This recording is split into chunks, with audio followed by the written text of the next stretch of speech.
আজকে হচ্ছে আমি মানে একজন সাইডে যদি ইনকাম থাকে ওইটা কিভাবে কাজ করতে হবে এটা নিয়ে হচ্ছে আজকের মানে ক্লাসটা। আপনাদের হচ্ছে একটা হোমওয়ার্ক দিছিলাম, এটা কি আপনারা করছেন?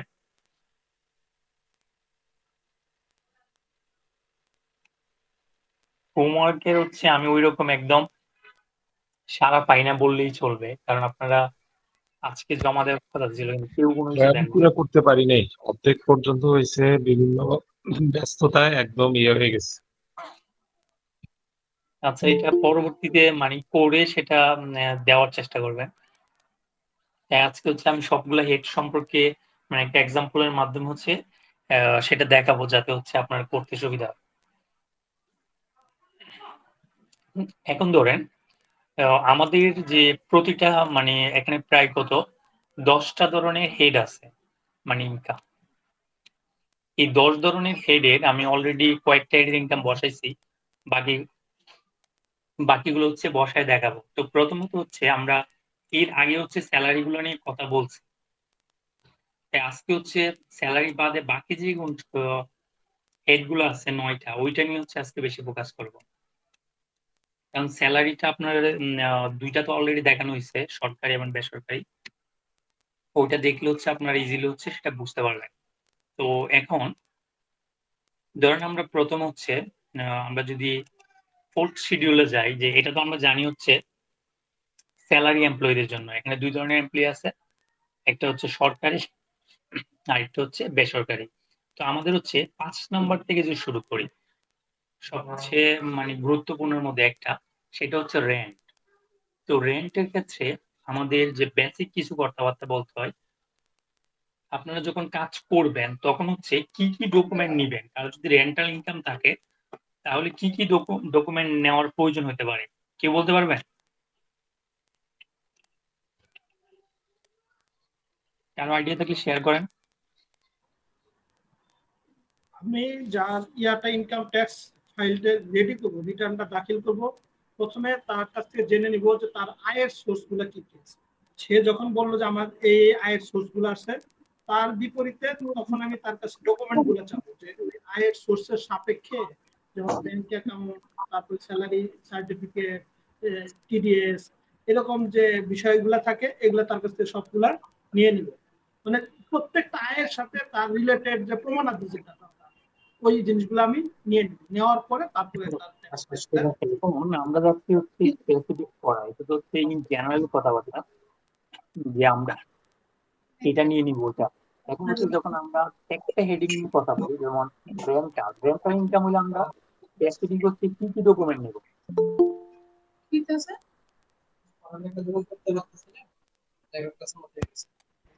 যদি রেন্ট ইনকাম মানে থাকে আয় তাহলে বর্ষের তার মধ্যে কাছ কতগুলা থেকে ডকুমেন্ট আমরা নিব, কেউ বলতে পারবেন স্পেসিফিক করে? রেন্টালের পরে শুধু ধরেন ওর মানে রেন্ট ইনকাম আছে, তাহলে আমরা কি কি ডকুমেন্ট নিব? রেন্ট হলে যে যে এখানে ভাড়া দিয়েছে সেই ভাড়ার নিব, কন্ট্রাক্ট যে আছে চুক্তি সেটা নিব, যদি থাকে ভ্যাকেন্সি থাকে সেই ক্ষেত্রে বিদ্যুৎ বিলের কপি নিব। আর অন্যান্য খরচাদি যেটা আছে সেটা যতটুকু সম্ভব তার প্রমাণাদি। আচ্ছা, আর কেউ বলবেন?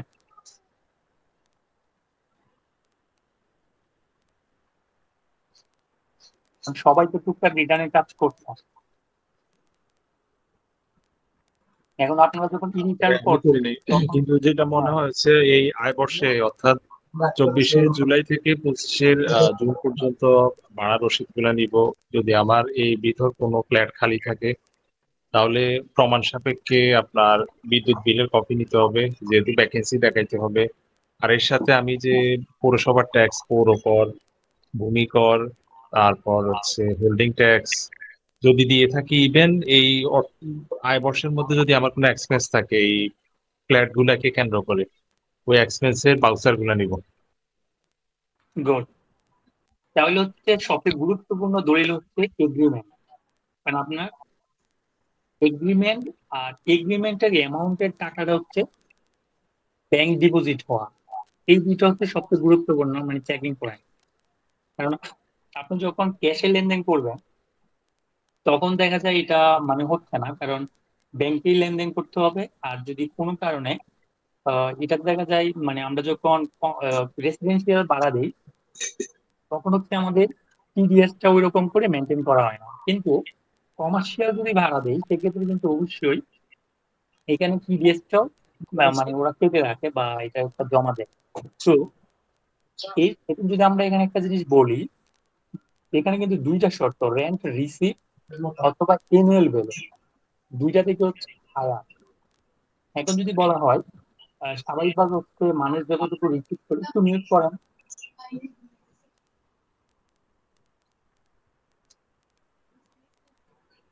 মিউট রাখেন, যদি আবার মানে প্রশ্ন করি তখন একটু আনমিউট করে কথা বলি।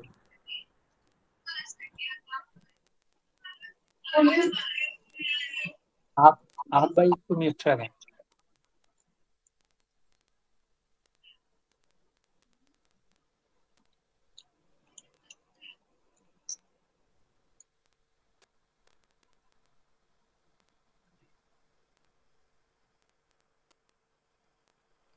ওকে, তাহলে এটা তো আমরা সবাই জানি স্বাভাবিকভাবে হচ্ছে যখন আমাদের এগ্রিমেন্ট থাকবে এগ্রিমেন্টের অনুসারে হচ্ছে আমরা ভাড়াটা দেখাবো। তারপর হচ্ছে অ্যাডভান্স যদি কোনো কারণে নেয়, ফর্মুলাটা খেয়াল করেন। এখানে এখানে কিন্তু বলছে 1 2 3, তার মানে কি রেন্ট যেটা রিসিভ করছে, অ্যাডভান্স যেটা আসছে, তারপর হচ্ছে এই দুইটা বাদে অন্য কোনো ভাবে যেটা অনেক সময় সার্ভিস বাবদ বা অন্য কোনো ভাবে পাই, এরকম কিছু যদি থাকে তাহলে এই তিনটা হচ্ছে যোগ। এর সাথে যদি আমরা আগের অ্যাডভান্সকে অ্যাডজাস্ট করি আর যদি ভ্যাকেন্সি থাকে অ্যালাউন্স, এই দুইটা হচ্ছে বিয়োগ, তারপর আমরা পাবো হচ্ছে মোট ভাড়া। এখন বাস্তবের ক্ষেত্রে ভ্যাকেন্সিটা প্রুভ করাটা বেশ কঠিন, কারণ মানে আপনি গিয়ে বললেন খালি ছিল, আসলে ওই রকম খালি থাকে না। শহরের বাসাগুলো খালি থাকা একটা মানে অনেকটা ডিফিকাল্ট কাজ। এখন কথা হচ্ছে আপনার যদি ই রিটার্নে তো এই তথ্যগুলো দিয়ে দিলেন, কিন্তু আপনি যখন কাজ করবেন সবগুলার সাপোর্টিং আপনি নিয়ে রাখবেন, যাতে পরবর্তীতে কোনো প্রবলেম ফেস করলে আপনি সেটা ভিত্তি হিসাবে দেখাইতে পারেন। এখন আমরা শুধু সবাই জানি যে এখানে শুধু হচ্ছে 25% অথবা 30% রিপেয়ারের কালেকশন বাবদ যায়, মানে খরচ হিসেবে আমরা দুটা জিনিস দেখাইতে পারি, রিপেয়ার অথবা কালেকশন। কিন্তু বাস্তবে কিন্তু আরো অনেক ধরনের খরচ কিন্তু অ্যালাউবল আছে। যেমন আমাদের অলরেডি বলছেন যে মিউনিসিপাল ট্যাক্স দেই, আদার্স কোনো, কিন্তু এখানে সবচেয়ে ইম্পর্টেন্ট হচ্ছে ইন্টারেস্টটা। ইন্টারেস্ট নিয়ে কারো কোনো মানে আইডিয়া আছে যে ইন্টারেস্ট খরচটা কিভাবে দেখাইতে হয়? ইন্টারেস্ট খরচটা শুধু দিয়ে দিবে আর কি। ধরেন 5 তলা বিল্ডিং এ যদি লোন নেওয়া হয় কোনো রিপেয়ারের স্বার্থে বা কোনো এক্সটেনশনের স্বার্থে, ওখানে বাড়িওয়ালা যেই প্লটে থাকবে ওই প্লট ছাড়া ইন্টারেস্টকে বাকিগুলাতে 5 ভাগে 4 ভাগ 5 ভাগে 3 ভাগ, অর্থাৎ বাড়িওয়ালার ভাগে যেগুলো থাকবে ওগুলাতে ইন্টারেস্ট ইয়ে হবে না, বাকিগুলাতে ইন্টারেস্ট ভাগ করে দিয়ে দিতে হবে। এখন মনে করেন বিল্ডিং বানাইতে প্রথমে ইয়া নিতেন, লোন নিতেন, এটার ইন্টারেস্টটা কি হবে?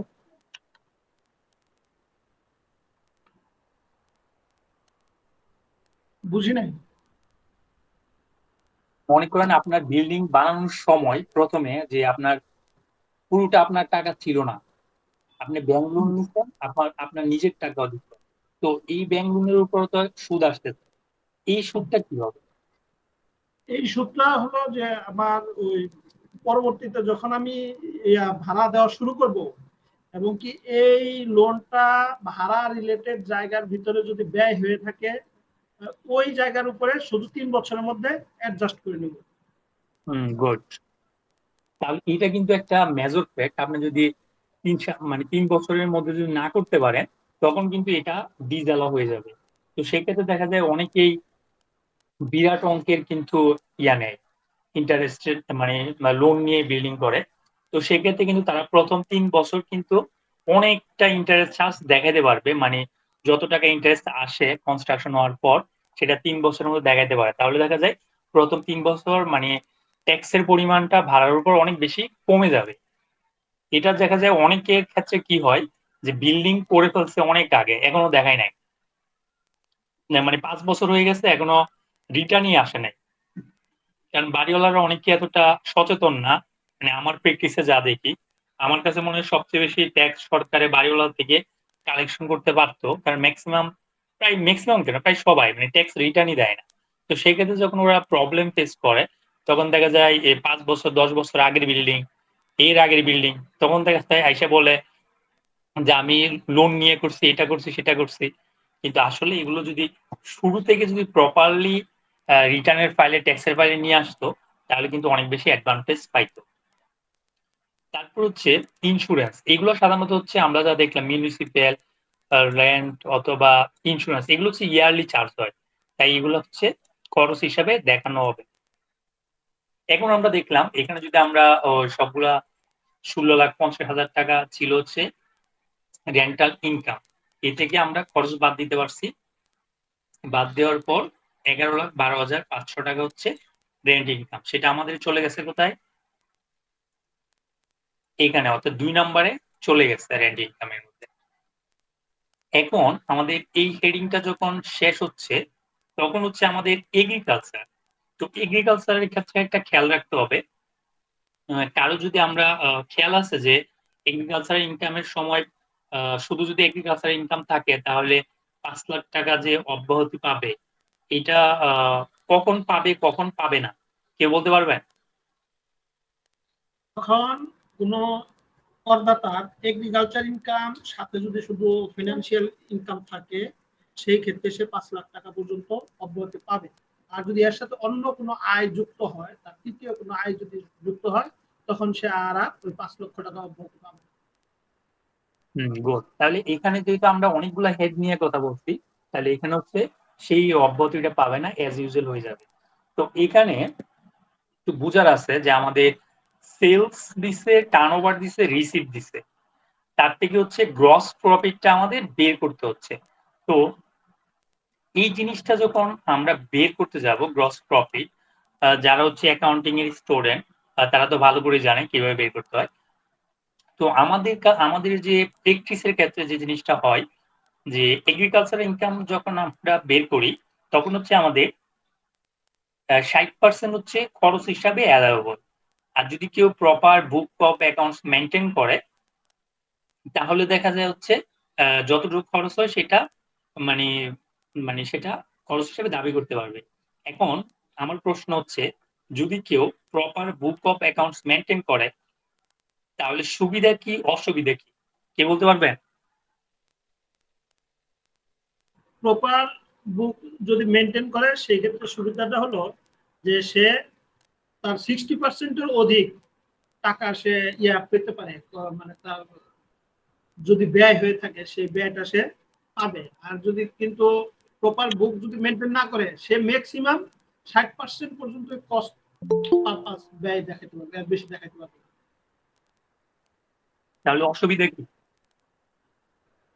অসুবিধাটা ডকুমেন্টারি সংরক্ষণ করা বা এই জিনিসটা মনে হয় একটু অসুবিধা বেশি কৃষিক্ষেত্রে বিশেষ করে। আর কেউ যারা অ্যাকাউন্ট ব্যাকগ্রাউন্ড এখানে অথবা কিছু থাকে, কথা হচ্ছে কি ওই যে কিছু কিছু পণ্য, কৃষি পণ্য তো পুরোপুরি এক্সেম্পটেড। গুড, হ্যাঁ হ্যাঁ, তো এখন এক্সেম্পটেড থাকলে তার 60% কত ধরবে, আসলে এখানে একটা বিষয় মানে কৌতূহল কাজ করে। ট্যাক্সের ক্ষেত্রে হচ্ছে ওইটা এক্সাম্পটেড না, এটা হচ্ছে ব্যাটের ক্ষেত্রে, কারণ ট্যাক্স হচ্ছে আলাদা করে কনসিডার করতেছে আপনাকে, মৎস্য হোক বা সবগুলো আলাদা করে দিচ্ছে, কিন্তু ব্যাটের ব্যাপারটা হচ্ছে আলাদা। কোম্পানিগুলো কি চিন্তা করে যে আমাদের পণ্যের উপর এক্সেম্পটেড আছে, তো আল্লাহর রহমতে ওরা যত প্রকারে পারচেজ করে কোনোটাতে ট্যাক্স ব্যাট করে না, জাস্ট ওই প্যাকেজ ব্যাটের মতো ব্যাট দিয়ে দেয়। হ্যাঁ, ওইটা ব্যাটের ক্ষেত্রে অনেক কঠিন বিধান, কারণ চালের ক্ষেত্রে অব্যাহতি আছে, এটার ক্ষেত্রে আছে, ওইটার ক্ষেত্রে আছে, আবার কি মেনটেন অনেকগুলা ঝামেলা। কিন্তু ব্যাটের ক্ষেত্রে হচ্ছে সবগুলো হচ্ছে রাউন্ড আপ ট্যাক্সের ক্ষেত্রে। তবে মানে আমি যেটা আসলে জানতে চাচ্ছিলাম আপনাদের কাছে, ধরেন আপনি এখন মানে প্রপার বুক অফ অ্যাকাউন্টস মানতে যাচ্ছেন, তো তো সবচেয়ে বড় যে অসুবিধা হবে তখন কিন্তু আপনার টিডিএস বিডিএস এর কিছু ব্যাপার চলে আসবে, কোনটা অব্যাহতিপ্রাপ্ত, কোনটা টিডিএস হবে না, কোনটা বিডিএস হবে না, এরকম বিভিন্ন ঝামেলা চলে আসবে। তো সেই ক্ষেত্রে দেখা যাবে মানে লাভের থেকে লসের পরিমাণটাই বেশি হয়ে যাবে। তাই এই কৃষিক্ষেত্রে যেটা মনে হয় যে ওই যে 60% অ্যালাউবল করতে, মানে এটাই বেটার চয়েস, সবাই এটাই মানবে, কারণ তখন দেখা যাবে আবার উল্টো হয়ে যেতে পারছে না।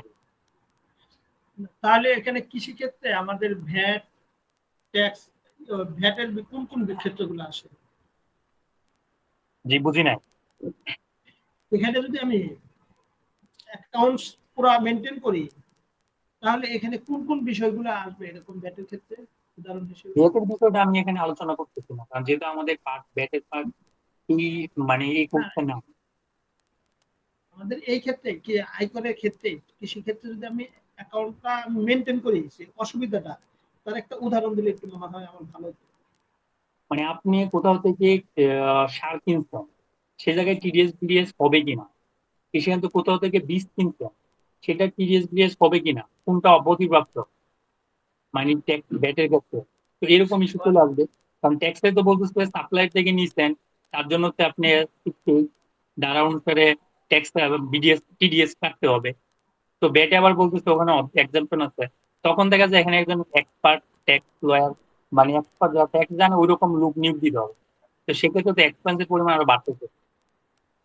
তো সেই জন্য মানে এই যে ওরা যে হিসাব রাখে, এটা আসলে আমি জানি না যে এগ্রিকালচার থেকে সরকার কি পরিমাণ রেভিনিউ মানে ট্যাক্স পায়, কারণ ওই রকম পাওয়ার কথা না, কারণ আমি স্পেশালি হচ্ছে কেউ এগ্রিকালচার ইনকাম আছে শুধু, তারা রিটার্ন দেয় বলে আমার কাছে মনে হয় না, বা এটা ওরা জানে না, যেহেতু ওরা এটা একদম কৃষকের সাথে রিলেটেড। কিন্তু যারা হচ্ছে ফার্ম করে বা বড় ধরনের এগ্রিকালচার বিজনেস করে বা এগ্রিকালচার প্রোডাক্ট আছে অনেকের, সেদিন তাদের ব্যাপারটা হচ্ছে ভিন্ন, তারা হিসাব মেনটেন করে প্লাস মানতে হয়। আপনার হইতে পারে তাদের পণ্যের উপর এক্সেম্পটেড আছে, কিন্তু তারা তো একটা স্টেশনারি কিনতেছে, তারা খাওয়া দাওয়ার কিনতেছে, অফিস এক্সপেন্স আছে না, তাদের বিশাল অপারেশনাল কস্ট আছে না, হ্যাঁ হ্যাঁ, তখন মানে ওখানে তো অনেক, ট্যাক্স থাকতে হবে। হ্যাঁ তখন তো ইভেন মানে এমন অনেক প্রোডাক্ট আছে যেগুলাতে ব্যাট আছে কিন্তু ট্যাক্স নাই, আবার ট্যাক্স আছে ব্যাট নাই। তো তখন আপনার ঝামেলা বেশি হচ্ছে না। হ্যাঁ হ্যাঁ, ওই এখানে প্রবলেম হয়ে যায়। এইসব চিন্তা করে ওই ধরনের অ্যাগ্রোভেট কোম্পানি গুলা ওই কোনোভাবে একটা প্যাকেজ ব্যাট দিয়ে দেয়। হ্যাঁ ঠিক তো, মানে এর জন্য তো আপনার আবার, একজন দুজন মানুষ রাখতে হবে ট্যাক্স ব্যাটে। তো সেই জন্য তার অপারেটিং এক্সপেন্স শুধু বাড়বেই। তারপর দেখা যায় যখন আমরা গ্রস প্রফিটটা, এখানে আমি জাস্ট হচ্ছে যেটা সরি, এখানে আমাদের গ্রস প্রফিট 40% হবে।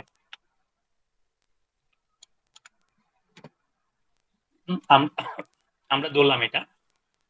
তারপর হচ্ছে আমরা এখানে স্পেসিফিক কিছু খরচ হচ্ছে বাদ দিতে পারি। ও বাবারে, এখনো জয়েন দিচ্ছে।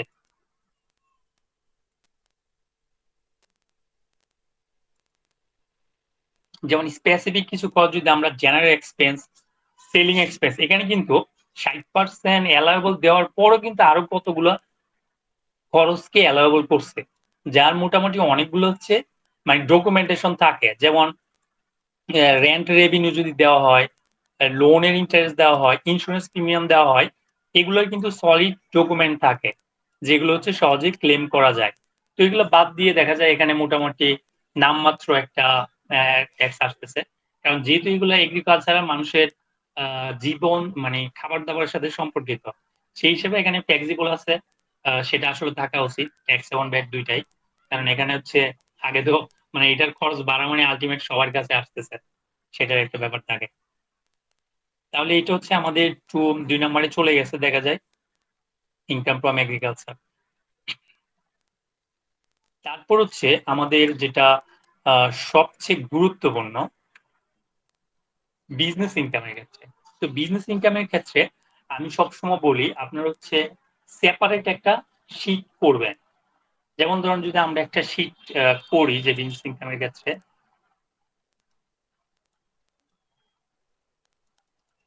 ধরেন ট্রেডিং বিজনেসের ক্ষেত্রে আমরা যদি চিন্তা করি, প্রথমে হচ্ছে আমরা সেলস রেভিনিউ যদি কালেকশন করি, ধরলাম আমরা এখানে সেলস রেভিনিউ হচ্ছে আমরা একটা অ্যামাউন্ট দিলাম যে সেলস রেভিনিউ আমরা ধরলাম এখানে জাস্ট একটা অ্যামাউন্ট ধরলাম এটা 4 লাখ টাকা কালেকশন করছে।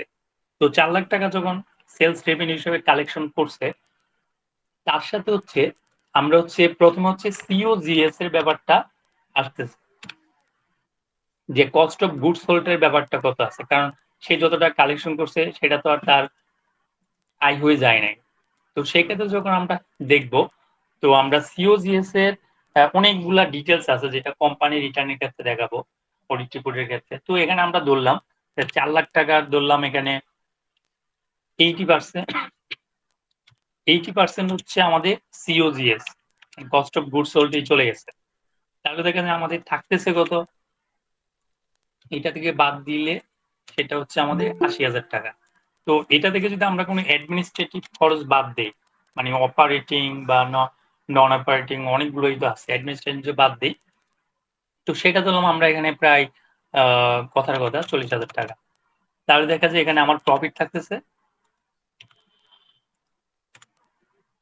40,000 টাকা প্রফিট থাকতেছে। তো অনেক ক্ষেত্রে যখন আমাদের বলা হয় যে আমরা কত পার্সেন্ট মার্জিন ধরবো, মানে কত পার্সেন্ট মার্জিন ধরা উচিত, তো সেই ক্ষেত্রে যেহেতু ট্রেডিং বিজনেসের ক্ষেত্রে কিন্তু যেহেতু প্রোডাক্ট অনেকে হচ্ছে ইম্পোর্ট করে লোকালি বিক্রি করে, কনভার্সন করে না, তো তাদের ক্ষেত্রে যে জিনিসটা হয় ইজিলি কিন্তু মানে কস্ট অফ গুডস সোল্ডটা বের করা যায়। তো সেক্ষেত্রে কিন্তু আমরা একটা সলিড ডাটা ইজিলি পেয়ে যাই, যেটা দিয়ে হচ্ছে আমরা একটা জিনিস কনফার্ম হয়ে যেতে পারি যে মালটা বিক্রি করছে এত, সে কিনছিল এত দিয়ে, তারপর হচ্ছে আমরা আদার্স যে খরচ গুলো যতটুকু অ্যাডজাস্ট করা পসিবল সেটা আমরা অ্যাডজাস্ট করলে তার একটা প্রফিট পেয়ে যায়। এর জন্য আমরা স্পেসিফিক পার্সেন্টেজ দেখেন, এখানে যদি আমরা পার্সেন্টেজ বলি, নেট প্রফিটের যে পার্সেন্টেজটা আছে সেলস এর, এটা যদি দেখি 10% চলে আসছে।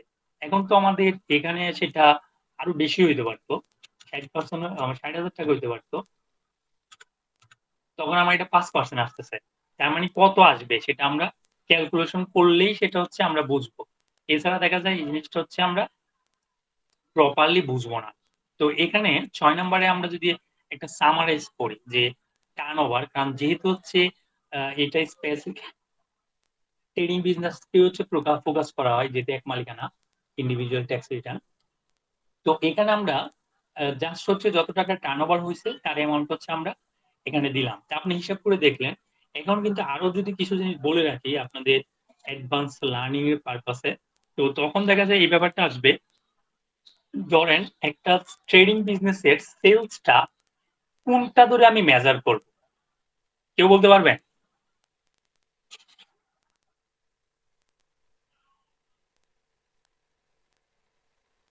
কারো কোনো আইডিয়া আছে যে আমি সেলসটা কোনটা হবে বা সেলস এর এগেইনস্ট ডকুমেন্ট কি হবে?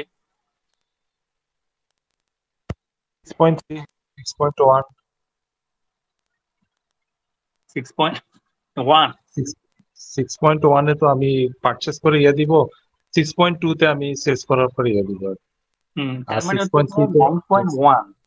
রিটার্নের 4টা জিনিসের সমন্বয় তো 9.1 আছে, মানে সেলস পারচেস সবগুলা। এখন ধরেন মানে আপনার সেলস হচ্ছে সব জায়গায় সেলস এর প্রমাণ হচ্ছে ব্যাট রিটার্ন, মানে এটা একটা ভিত্তি হিসাবে ধরা হয়। এখন ধরেন আপনার যদি প্রপারলি যে সমস্যাগুলো হয়, সেদিন আমার কাছে এক ক্লায়েন্ট আসলো, মানে সে হচ্ছে কাউকে দিয়ে ব্যাট রিটার্ন করায়, তো বলতেছে ওনাকে পাসওয়ার্ড পিন মানে ক্রেডেনশিয়াল দিচ্ছে না, তো দিল, অনেক কষ্ট নিল, নেওয়ার পর বলতেছে সবগুলো জিরো, মানে সবকিছু জিরো হয়ে গেছে গা। এখন ধরেন ওই লোকের হচ্ছে টার্ন ওভার হচ্ছে 10 কোটি টাকা, এখন ব্যাট রিটার্নে কিচ্ছু নাই। এখন মনে করেন কি বিপদটা হয়েছে, কিন্তু আপনার সেলসটা হচ্ছে অবশ্যই ব্যাট, যেহেতু আপনি হচ্ছে মূসক নিবন্ধন প্রতিষ্ঠান, তো মানে সেক্ষেত্রে আপনার সেলসটার সাপোর্ট হিসেবে 9.1 এর সেলসটা পারচেজের সাপোর্ট হিসাবে 9.1 এর, তার সাথে একটু এপাশ ওপাশ হইতে পারে, কিন্তু আপনার কাছাকাছি একটা মিল থাকতে হবে, তাহলে আপনি একটা প্রপার ডকুমেন্টেশন যে ব্যাট এবং ট্যাক্স কম্বাইন করতে পারবেন। নাহলে দেখা যায় আপনি মনে করেন একটা সেলস দেখাই বলছেন ট্যাক্সের ক্ষেত্রে, কিন্তু ব্যাটের ক্ষেত্রে আরেকটা সেলস। তো যখন আপনি দুই অথরিটি একসাথে নিবে, মানে ম্যাচ করার প্রয়োজন হবে, তখন কিন্তু আপনি আটকা পড়ে যাবেন। এটা এরকম হয়েছে যে সালাম গ্রুপেও একটা মামলা গেছে প্রায় 3,000 কোটি টাকার ব্যাট ফাঁকি। এটা কি হয়েছে, ব্যাট রিটার্নের মধ্যে সেলস কম কিন্তু অডিট রিপোর্টের মধ্যে সেলস বেশি। তাহলে দুইটা দুই রকম হয়েছে। তার মানে ব্যাট কর্তৃপক্ষ বলতেছে আমাদের ব্যাট ফাঁকি দিছে। এখন সে কি অনুসারে বলতেছে, সে তো বলতেছে ইয়া দেখে অডিট রিপোর্ট দেখে যে আপনি এখানে পিএফ ফার্ম দিয়ে এই পরিমাণ সেলস দেখাইছেন কিন্তু ব্যাট এই সেল আসলো না কেন। তার মানে স্বাভাবিকভাবে 15% ব্যাট ফাঁকি হয়ে যাচ্ছে। আসলে তখন কিন্তু এটার এক্সপ্লেনেশন দেওয়া সম্ভব হয় না।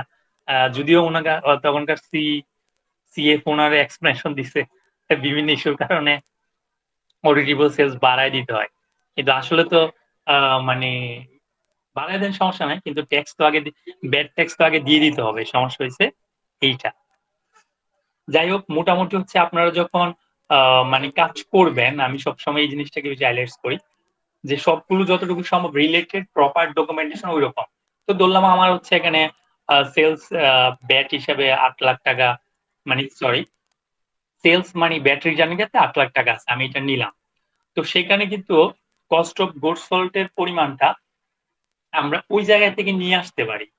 পারচেজ কত টাকা হয়েছে, তো পারচেজ কত টাকা হয়েছে সেটা কিন্তু আমরা বসাইলে, যদি আমরা এখানে একটা লাইন করি, কারণ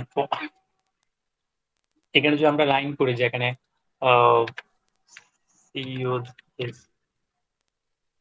তো এটা যদি আমরা দেই যে এখানে এটা পারচেজ করতে গিয়ে 6 লাখ টাকা লাগছে, তাহলে আমার গ্রস প্রফিট আসতেছে 2 লাখ টাকা। তাহলে এটা হচ্ছে মানে এরকম হইলে জিনিসটা আরো সহজ হতো, একটা কলাম যদি বাড়ে ভবিষ্যতে তো বাড়বে। তো এটা হওয়ার পর তারপর হচ্ছে আমার এখানে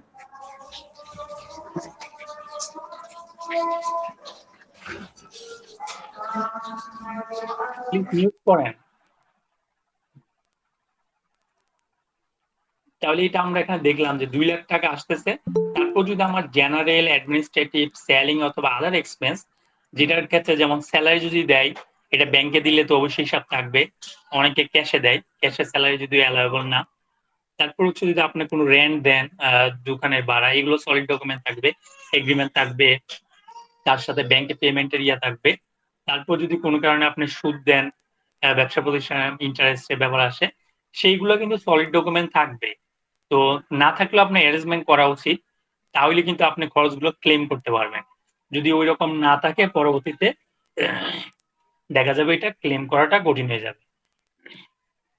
এখন এখানে আমরা এখানে জাস্ট হচ্ছে একটা অ্যামাউন্ট ধরলাম।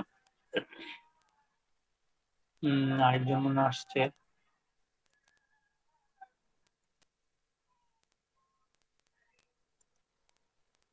এখন যদি বলে ব্যাড ডেট এক্সপেন্স, এইটা আসলে মানে প্রুভ করাটা একটু বেশ কঠিন। মানে এখন ব্যাড ডেট এক্সপেন্সের ব্যাপারটা মানে টু মাচ ডিফিকাল্ট, যার জন্য হচ্ছে এটাকে যতটুকু পারা যায় ইগনোর করাটা হচ্ছে বেটার। কারণ আপনি যদি এটা দিয়ে কোনোভাবে অ্যাডজাস্ট করেন, এটা কিন্তু প্রুভ করাটা অনেক বেশি ডিফিকাল্ট। কারণ আপনি ব্যাট রিজন দিয়ে বা ব্যাটের আলোকে কিন্তু প্রুভ করতে পারেন অনেক সময়, কিন্তু আসলে মানে ঝামেলার ব্যাপার। তো সেক্ষেত্রে আমরা যখন বাদ দিলাম, এখানে দেখা যায় নেট প্রফিটের পরিমাণটা চলে আসছে। এখানে একদম ছোট্ট একটা ক্যালকুলেশনের ব্যাপার, যেটা এমন ভাবে তৈরি করা হয়েছে যেমন যে কোনো ব্যাকগ্রাউন্ডের মানে স্টুডেন্ট বা যারা থাকবে, যে কোনো ব্যাকগ্রাউন্ডে মোটামুটি বুঝবে একটু কমন সেন্স অ্যাপ্লাই করলে। তো তারপর হচ্ছে আমাদের যেটা ইম্পর্টেন্ট সেটা হচ্ছে সামারি অফ ব্যালেন্স শিট। এই ব্যালেন্স শিটটা ছোট্ট একটা ব্যালেন্স শিট, মানে বাচ্চা ব্যালেন্স শিট বলা যায়। ব্যালেন্স শিট এত সহজ জিনিস না। এখানে জাস্ট বলছে cash and bank balance. Cash and bank ব্যালেন্সটা আপনি কোথায় পাবেন? কারণ আপনি তো অবশ্যই যাই করেন আপনার ব্যাংক স্টেটমেন্ট নিতে হবে। সেলস এর কিন্তু দুইটাই প্রুফ থাকে, সেটা হচ্ছে আপনি ব্যাট রিটার্ন বললেন একটা ধরলাম, সেটা যদিও অনেক বেশি স্ট্রং না, সবচেয়ে বেশি আরেকটা জায়গায় আসছে হচ্ছে সেটা হচ্ছে ব্যাংক স্টেটমেন্ট। এখন কথা হচ্ছে আপনার ব্যাংকে যদি 10 কোটি টাকা ডিপোজিট হইল, তো 10 কোটি টাকা যে সেলস এর হয়েছে ব্যাপারটা কিন্তু এরকম না। এই কারণে হচ্ছে আপনার ব্যাংক রিকনসিলেশন করার প্রয়োজন হয়, যে ডিপোজিট গুলো যে আসছে কোন কোন সোর্স মানে কোন কোন হেডিং থেকে আসছে। কারণ আপনার যখন কোনো সাপ্লায়ার মানে আপনি যার কাছে বিক্রি করছেন সে যখন ডিপোজিট করবে এটা দেখা যায় একটা ন্যারেশনে থাকবে, অথবা কোনো লোনের কোনো অ্যামাউন্ট সেখানে ডিপোজিট হয়েছে সেটা হচ্ছে দেখা যায় লোনের স্টেটমেন্টের মধ্যে এটা থাকবে। তো সেক্ষেত্রে আপনি ব্যাংক স্টেটমেন্টটা নিবেন, ব্যাংক স্টেটমেন্ট প্লাস যেহেতু এখানে বলছে ক্যাশ আর হচ্ছে ব্যাংক দুটো হচ্ছে একসাথে। তো সেক্ষেত্রে দেখা যায় ব্যাংকটা তো আপনার সলিড ডাটা, কারণ ব্যাংকটা যেহেতু সলিড ডাটা তাহলে আপনার ওইটা যা আছে সেটা হচ্ছে আপনি সুন্দর করে বসায় ফেলবেন। তারপর দ্বিতীয়ত হচ্ছে ক্যাশ। এখন ক্যাশ আপনি হিসাব করে দেখলেন কত টাকা আছে, কিন্তু আরেকটা জিনিস খেয়াল রাখতে হবে, এখানে এই সবগুলো জিনিস হচ্ছে আপনার ক্লোজিং ব্যালেন্স। এটা আবার এরকম না যে যত টাকা সারা বছরে হয়েছে ডিপোজিট ক্রেডিট, এরকম না। এখানে যে ক্যাশ এবং ব্যাংক ব্যালেন্স সেটা হচ্ছে ক্লোজিং ব্যালেন্সটাই হচ্ছে এখানে হয়। তারপর হচ্ছে আপনার হচ্ছে ইনভেন্টরি। ইনভেন্টরি মানে আপনি মালামাল কিনছেন, এই মালামাল ধরলাম আমরা হচ্ছে বেচা হয় না, ওই পিরিয়ডে এখনো বেচা কিনা হয় না, সেটার পরিমাণ হচ্ছে এত প্রায় হচ্ছে 2 লাখ টাকা রয়ে গেছে সেটা। তারপর হচ্ছে আদার্স ফিক্সড অ্যাসেট, সেটা কি হতে পারে, আপনি দেখা যায় ধরুন কনস্ট্রাকশন বিজনেস, তারা সাপ্লাই দেওয়ার জন্য অনেক সময় হচ্ছে অনেক কিছু কিনে, সেটা হচ্ছে ছোট ছোট মেশিনারিজ কিনে বা সাপোর্টিং অনেকগুলো অ্যাসেট কিনে। তো সেই অ্যাসেট গুলো কিন্তু আপনার সবসময় তারপরে আদার্স যদি কোনো অ্যাসেট থাকে সেটা ইনক্লুড করে আমরা দেখালে এই সবগুলো যোগ করলে 21 লাখ টাকার সম্পদ হচ্ছে তার কাছে হচ্ছে আছে। তো 21 লাখ টাকার সম্পদের মধ্যে তারপর যদি আমরা হচ্ছে এখানে ওপেনিং ক্যাপিটাল, ওপেনিং ক্যাপিটাল হচ্ছে মানে এই বছরের শেষে যেটা ক্লোজিং, সামনের বছরের সেটা শুরুতে ওপেনিং, তার মানে হচ্ছে গত বছরে যেটা ক্লোজিং ছিল এবারে এসে হচ্ছে সেটা ওপেনিং হয়েছে। তো এর সাথে আমরা এখানে অ্যাটাচ করে দিলাম সেটা হচ্ছে আমার যত টাকা প্রফিট আসতেছে। তো আমরা এখানে দেখলাম নেট প্রফিট আমার 1,80,000 টাকা আসতেছে সেইটা। তারপর হচ্ছে আমরা যদি কোনো কারণে উত্তোলন করি, উত্তোলন করলে সেটা 50,000 টাকা আমরা এখানে উত্তোলন করলাম, সেটা চলে আসছে। তারপর এখানে আমাদের ক্লোজিং হয়ে গেছে, মানে প্রথম দুইটা হচ্ছে যোগ, তারপর 13 হচ্ছে বিয়োগ, তারপর হচ্ছে আমরা পেয়ে গেলাম ক্লোজিং, ক্লোজিং ব্যালেন্স। এখন ক্লোজিং ব্যালেন্স হচ্ছে এটা মূলধনের অংশ, এইটুকু যেটা আমরা দেখলাম এটা হচ্ছে ওনার্স এর অংশ, মানে ব্যবসা হচ্ছে মালিক পক্ষের কাছে দায়বদ্ধ হচ্ছে এইটুকু।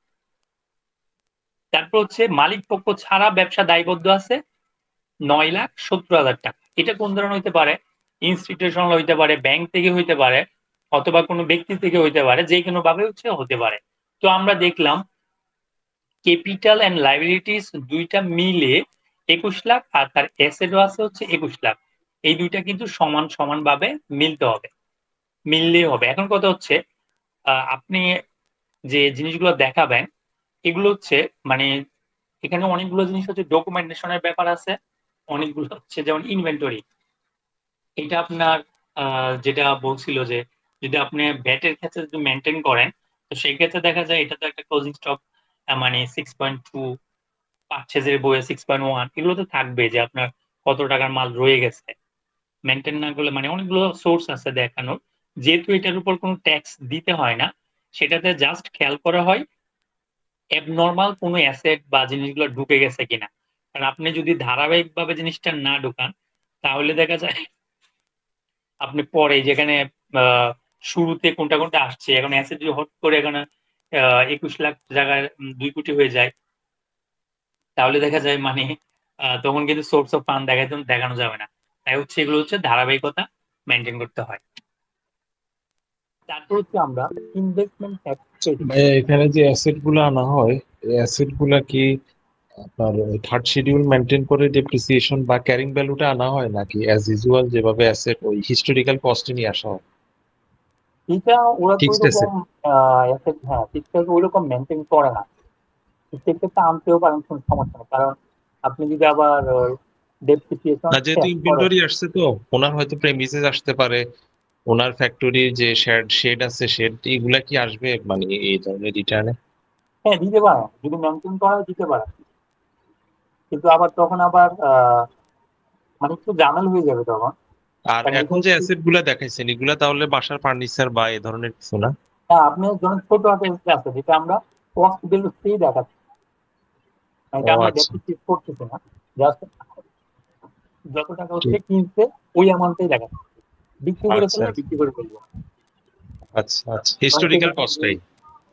যখন ক্যাপিটাল গেইন আসবে তখন এটা লাগাবো। আচ্ছা ভাইয়া, আমরা একটা প্র্যাকটিস এটা তো মূলত সম্পূর্ণ অডিট রিপোর্ট অনুযায়ী কি এগুলো মিল থাকতে হবে না? এখানে এই যে সামিল অফ ব্যালেন্স শিট, পিএনএল যেটা সম্পূর্ণ তো অডিট রিপোর্ট অনুযায়ী না? অডিট রিপোর্ট গুলো মানে সবাই করে এরকম না, এখন তো প্রপারলি মানে হিসাবই রাখে না। রাসেল ভাই, একটা প্র্যাকটিস আমরা করতেছি, সেটা হচ্ছে আমরা ওই প্রফিট বের করতেছি।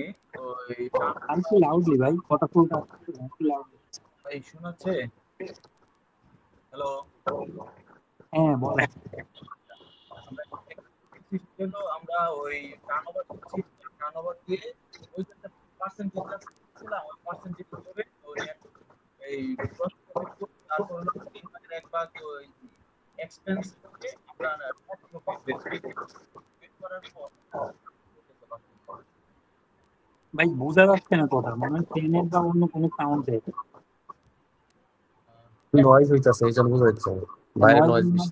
মানে নয়েজের কারণে একদম বোঝা যাচ্ছে না কি বলতে। ভাই দুইজনের এই স্পিকার অন, যে কোনো একজন বন্ধ করে দেন। তাহলে আমি অফ করতেছি ওই ভাই। মানে আমি আসলে আপনার কথা খুব মনোযোগ সহকারে শোনার চেষ্টা করছি, কিন্তু আসলেই বুঝতে পারি না, নয়েজের কারণে হয়তো। আচ্ছা, এখন বোঝা যাচ্ছে ভাইয়া? হ্যাঁ বলেন। আচ্ছা, আমি যে প্র্যাকটিসটা করতেছি হলো নেট প্রফিট বের করতেছি। আমরা নেট প্রফিট বের করে আমি ইয়ার কথা বলতেছি, আমাদের যে ই রিটার্নের কথা বলতেছি, ই রিটার্নে যেভাবে সাবমিট করতেছি। হ্যালো, শুনতেছি বলেন। আচ্ছা, নেট প্রফিট বের করে তারপর হলো আমরা ওপেনিং ক্যাপিটাল দিয়ে দিচ্ছি। সাধারণত আমরা যেগুলো করছি খুব মানে ছোট যাদের এক মালিকানা ব্যবসা, খুব ছোট যাদের, তাদের মাঝে মাঝে আমরা অ্যাকাউন্টস রাখতেছি না, যেগুলা রাখতেছি না, আবার মাঝে মাঝে রাখতেছি। রাখার ক্ষেত্রে যে কাজটা করতেছি সেটা হলো ওপেনিং ক্যাপিটাল দিয়ে, আর প্রফিট তো নেট প্রফিট অটোমেটিক চলে আসতেছে ওই বাম সাইড থেকে। আমরা সরাসরি অন্যগুলার যদি এই জিরো না দেই তাহলে আমরা নেক্সটে সেভেন কন্টিনিউ যেতে পারতেছি না। এই জন্য আমরা শুধু ওপেনিং ক্যাপিটাল দিয়ে আমরা চলে যাচ্ছি। আচ্ছা, এই ক্ষেত্রে আমার যে কোশ্চেনটা সেটা হলো এখানে যেরকম আমাদের ওই অ্যাসেট এন্ড লায়াবিলিটিজের একটা ওই পোর্শন এখানে আমরা আছে, যেরকম আমরা ওপেনিং ক্যাপিটালটা যে দিচ্ছি এর এগেইনস্টে আমাদের কি ওইখানে ওই cash on inventory or fixed asset other asset এরকম সেম একটা অ্যামাউন্ট দিয়ে যাওয়ার উচিত না? সেম অ্যামাউন্ট বলতে আপনার যদি এই জিনিসগুলো না থাকে তাহলে আপনি কোথা থেকে দিবেন? আচ্ছা, না আমি আমি না থাকে বলতে হলো আমি যেহেতু আমার ক্যাপিটাল আছে, ওপেনিং ক্যাপিটাল আমার আছে হলো 10 লাখ টাকা, 10 লাখ টাকা, আর আমার ওই নেট প্রফিট হলো আমার 1,80,000, এই 11,80,000 নিয়ে কি কিন্তু আমি চলে যাচ্ছি সেভেন কন্টিনিউ করে। আচ্ছা, এইটার এগেইনস্টে তো হয় আমার ওই সেম অ্যাসেট এন্ড অ্যাসেট সাইডে তো সেম অ্যামাউন্টটা থাকার কথা না? হ্যাঁ হ্যাঁ হ্যাঁ, নাহলে তো হবে না, কারণ আপনার যখন এখানে বললেন সেটা এই জিনিসটা আমি ইয়া করতেছি, মানে মাত্র খেয়াল করলাম যে আমরা কিন্তু এরকম ভাবে দিয়ে যাচ্ছি। এই ক্ষেত্রে যে কাজটা না, এটা এইভাবে দিলে মানে সেটা হচ্ছে না, কারণ আপনি ধরেন এইটুকু আপনার কাছে আছে, সেটা তো 11,80,000, সেটা আপনার হয়তো ক্যাশে আছে অথবা ব্যাংকে আছে, মানে এই তিনটার মধ্যেও থাকতে পারে, অথবা মানে এটা তো থাকবে অ্যাটলিস্ট। এই 10 লাখ টাকা দিয়ে আমার ওপেনিং ক্যাপিটাল হয় আমার ইনভেন্টরির ভিতরে আছে, না হলে আমার ব্যাংকের ভিতরে আছে, না হলে আমার অ্যাসেটের ভিতরে আছে, মানে সেম তো অ্যামাউন্টটা থাকবে। আচ্ছা, এই আবার অ্যাসেট এন্ড লায়াবিলিটিতে যাওয়ার ক্ষেত্রে ওইখানে আমরা যে জিনিসটা শো করতেছি ওই ওপেনিং ক্যাপিটালটা ওইখানে ওই others share other than share holders যে পার্টটা আছে ওইখানে দিয়ে দিচ্ছি, যে কারণে কোনো জায়গায় কোনো সমস্যা হচ্ছে না, কিন্তু আলটিমেটলি ভিতরে তো এটার একটা গ্যাপ থেকে যাচ্ছে, তাই না? হ্যাঁ, এটা আসলে এখানে আসার কথা। ওইখানে তো আসবেই, অ্যাসেট এন্ড লায়াবিলিটিতে তো যাবেই যে ওই এটা, কিন্তু সেম তো আমার এইখানে যে উপর যে প্রশ্নগুলো এগুলো তো দিয়ে দেওয়া উচিত, না হলে তো আমাদের ঠিক আছে এইটাতে আসতে হবে, কারণ যেটা আমরা সামারি অফ ব্যালেন্স শিট এখানে এই জিনিসটা মিলিয়ে নিতে হবে। জি জি, শিডিউল যেটা আমাদের কাছে আছে শিডিউল 4। ঠিক আছে।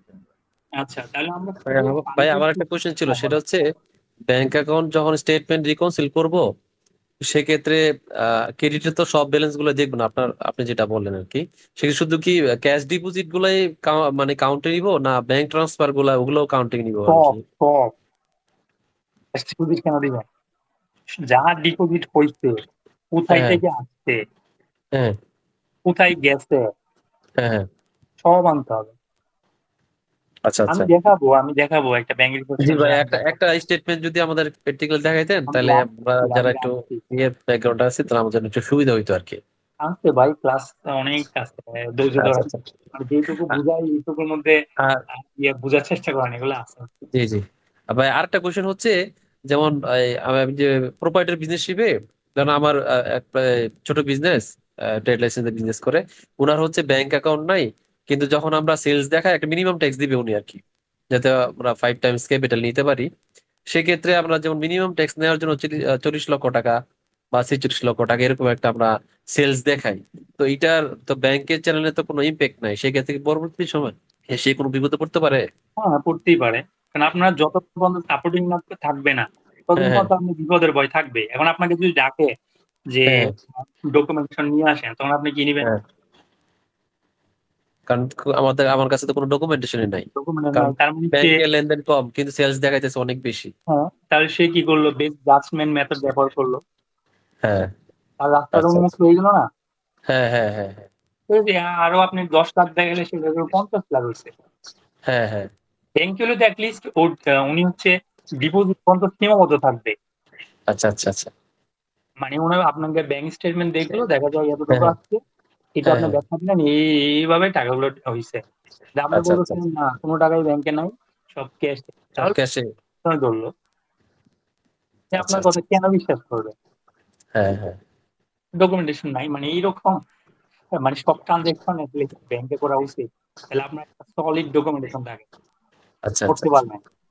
জি থ্যাংক ইউ। ভাই এখানে ব্যাংক বলতে কি মোবাইল ফাইন্যান্সিয়াল যে হ্যাঁ সিস্টেম এটাকে বোঝায়, যেমন হ্যাঁ, নগদ অবশ্যই বিকাশ? মোবাইল আছে, কারণ স্টেটমেন্ট আছে না। আচ্ছা আচ্ছা। এটা এই আইনেও বলে দিছে, মানে মোবাইল ব্যাংকিং গুলো ব্যাংকের ট্রানজেকশনের মধ্যেই কনসিডার হয়। করবে। আচ্ছা ঠিক আছে, ভাইয়া একটা আগান বিষয়, আগান। ব্যাংকে ব্যাংকে স্টেটমেন্ট যেটা আছে, ব্যাংক স্টেটমেন্টে যদি এমন হয় যে আমার পার্সোনাল ব্যাংক আছে, পার্সোনাল অ্যাকাউন্ট, এখন আমার অফিসের যে খরচগুলো আছে বা কোনো পেমেন্ট, সেগুলো অফিসের যে টাকাটা সেটা আমার ব্যাংক অ্যাকাউন্টের মাধ্যমে ট্রান্সফার হচ্ছে না।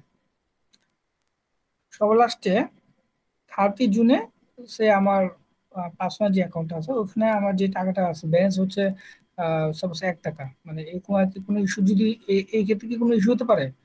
আমার কথা হচ্ছে অবশ্যই আপনার ব্যবসাতে আসলে আপনার ব্যবসায়ী কোনো লেনদেন পার্সোনাল অ্যাকাউন্টে করবেন না, ব্যবসার অ্যাকাউন্টে করবেন। অফিসের অফিসের কোনো পেমেন্ট যদি আমার মাধ্যমে, আমার অ্যাজ এ, আমি যেহেতু জব করি, আমি একজন এমপ্লয়ি অ্যাকাউন্টের মাধ্যমে যদি হয়ে থাকে, তাহলে এটা কি কোনো বিধিনিষেধ কোনো ইয়ে আছে কিনা? হ্যাঁ, অবশ্যই বিধিনিষেধ।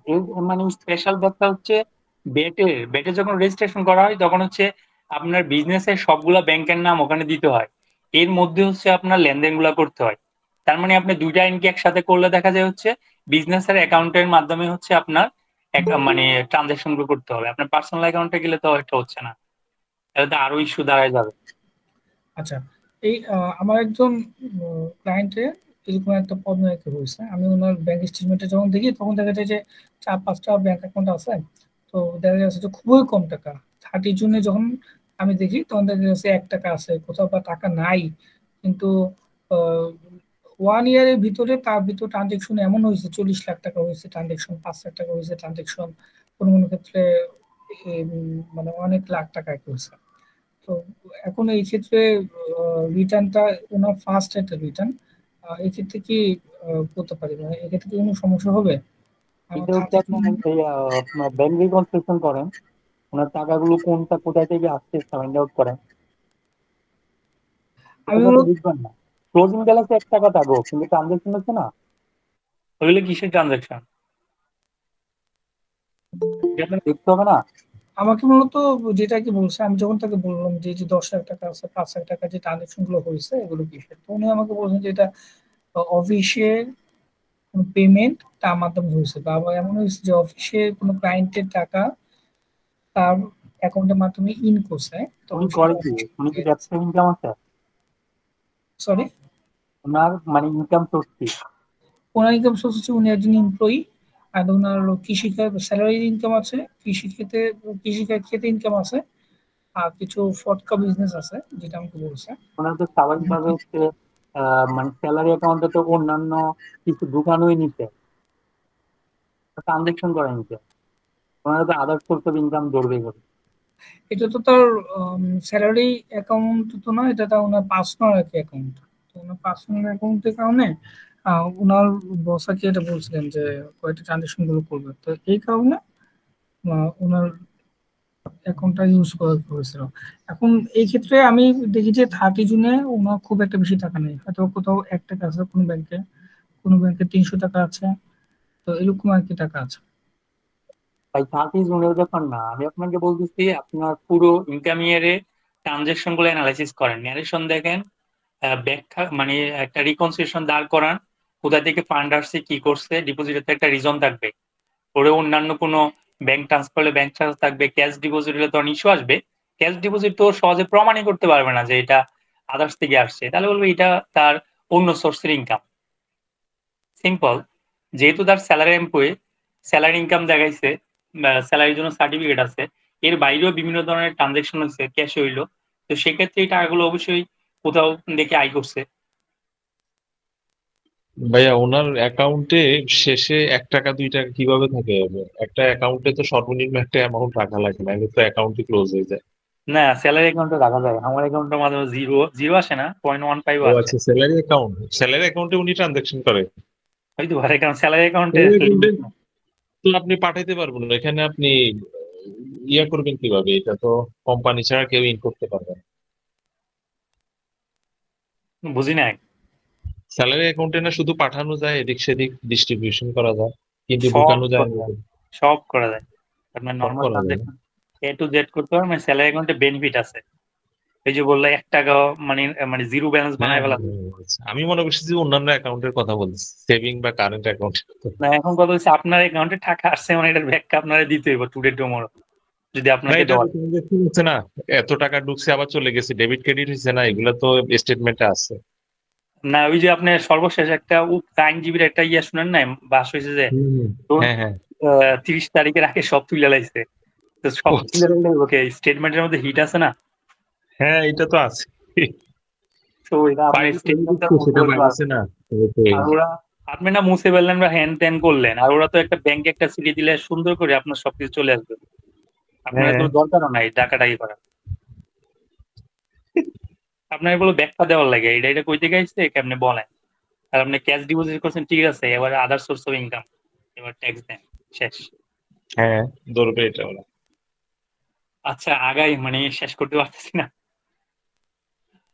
আচ্ছা এই অংশে মানে যেটা আমরা অলরেডি বলছি, এত ডিফিকাল্ট কিছু না, সেটা হচ্ছে ইনভেস্টমেন্ট ট্যাক্স ক্রেডিট। তো ইনভেস্টমেন্ট হিসাবে এখানে বিরাট একটা লিস্ট আছে, যার যত মন চাই ইনভেস্টমেন্ট করবে। যেমন কেউ কি আমাকে সেদিন একটা প্রশ্ন করলো যে ভাই মানে সর্বোচ্চ আমি কত টাকা ইনভেস্টমেন্ট করতে পারি যাতে আমি রিবিট পাই।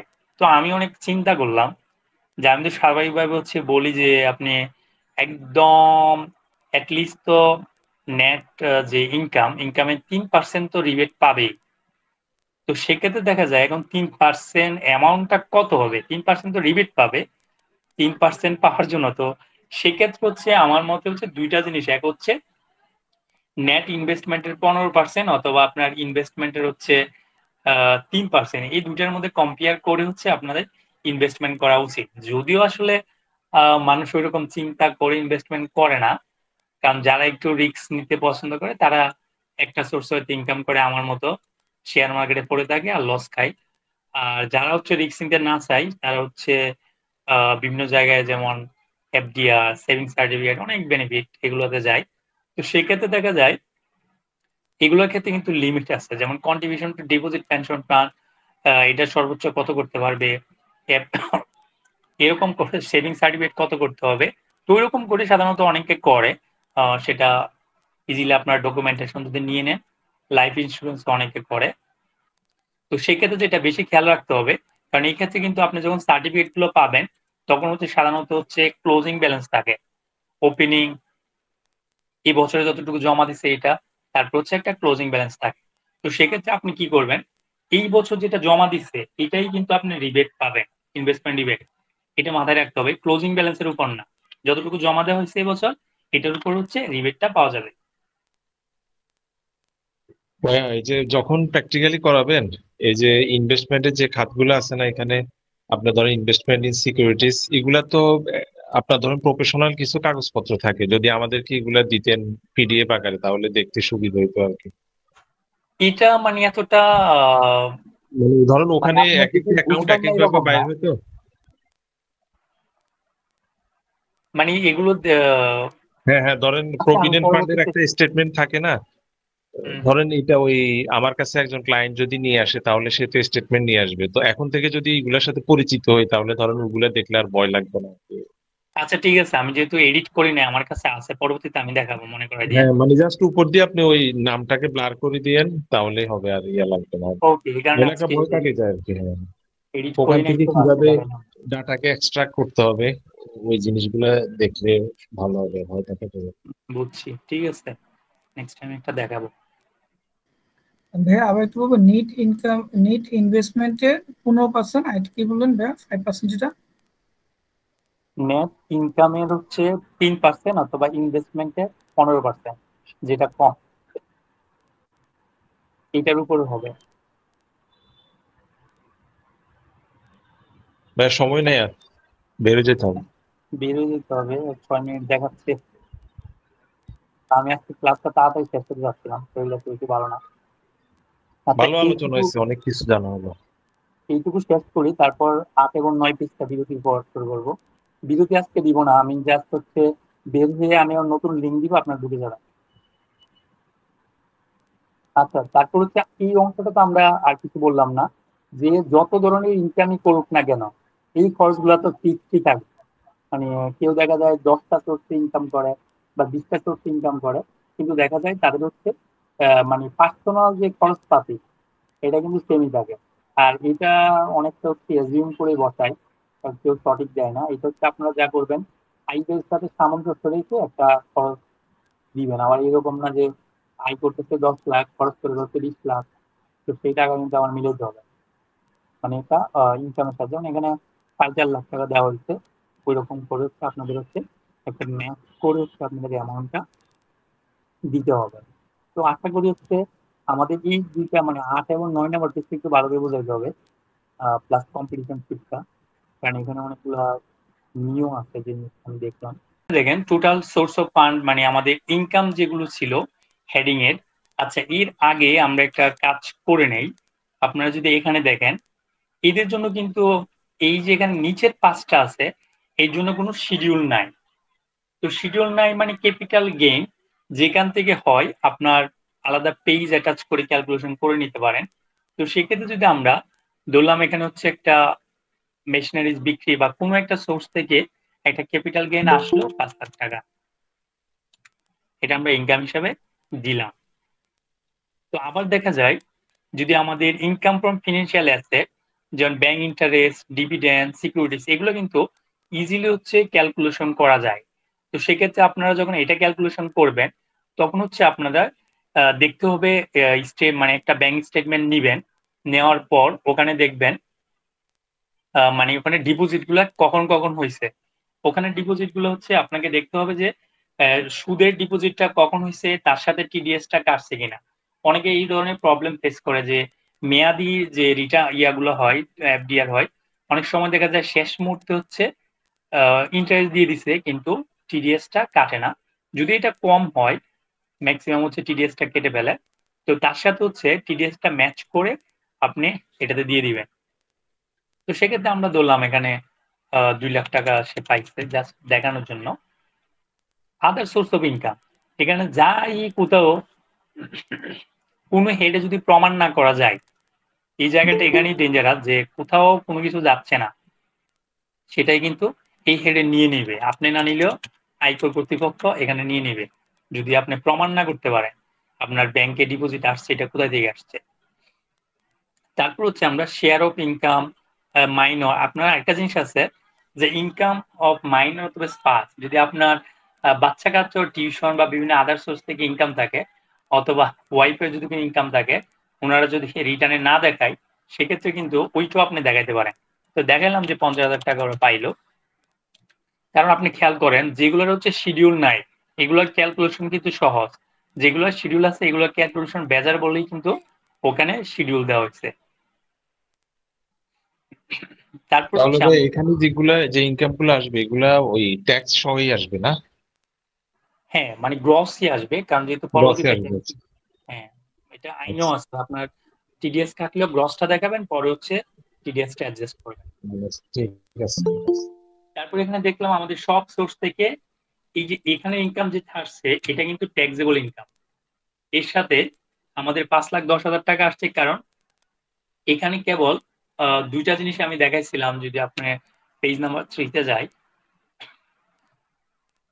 যেহেতু আমরা একটা বেসরকারি আগে ডাটা দিছিলাম চাকরিজীবী, তো 10,000 টাকা দিলাম প্রভিডেন্ট থেকে হচ্ছে ইন্টারেস্ট পাইছে প্রভিডেন্ট ফান্ড। আর যেহেতু এখানে স্যালারি থেকে এক্সাম্পশনটা এখানে দেখাইতে হয়, ডিটেলস দেখাইতে হয়, তাহলে এইটা হচ্ছে এখানে চলে গেছে। তারপর আমরা ধরলাম কোনো রিসিভ বা গিফট টিপ কোনো কিছু পাইছিল, এই মিলাই হচ্ছে তার সোর্স অফ ফান্ড হচ্ছে প্রায় কত 6 কোটি। আরেকজন ঢুকতেছে না,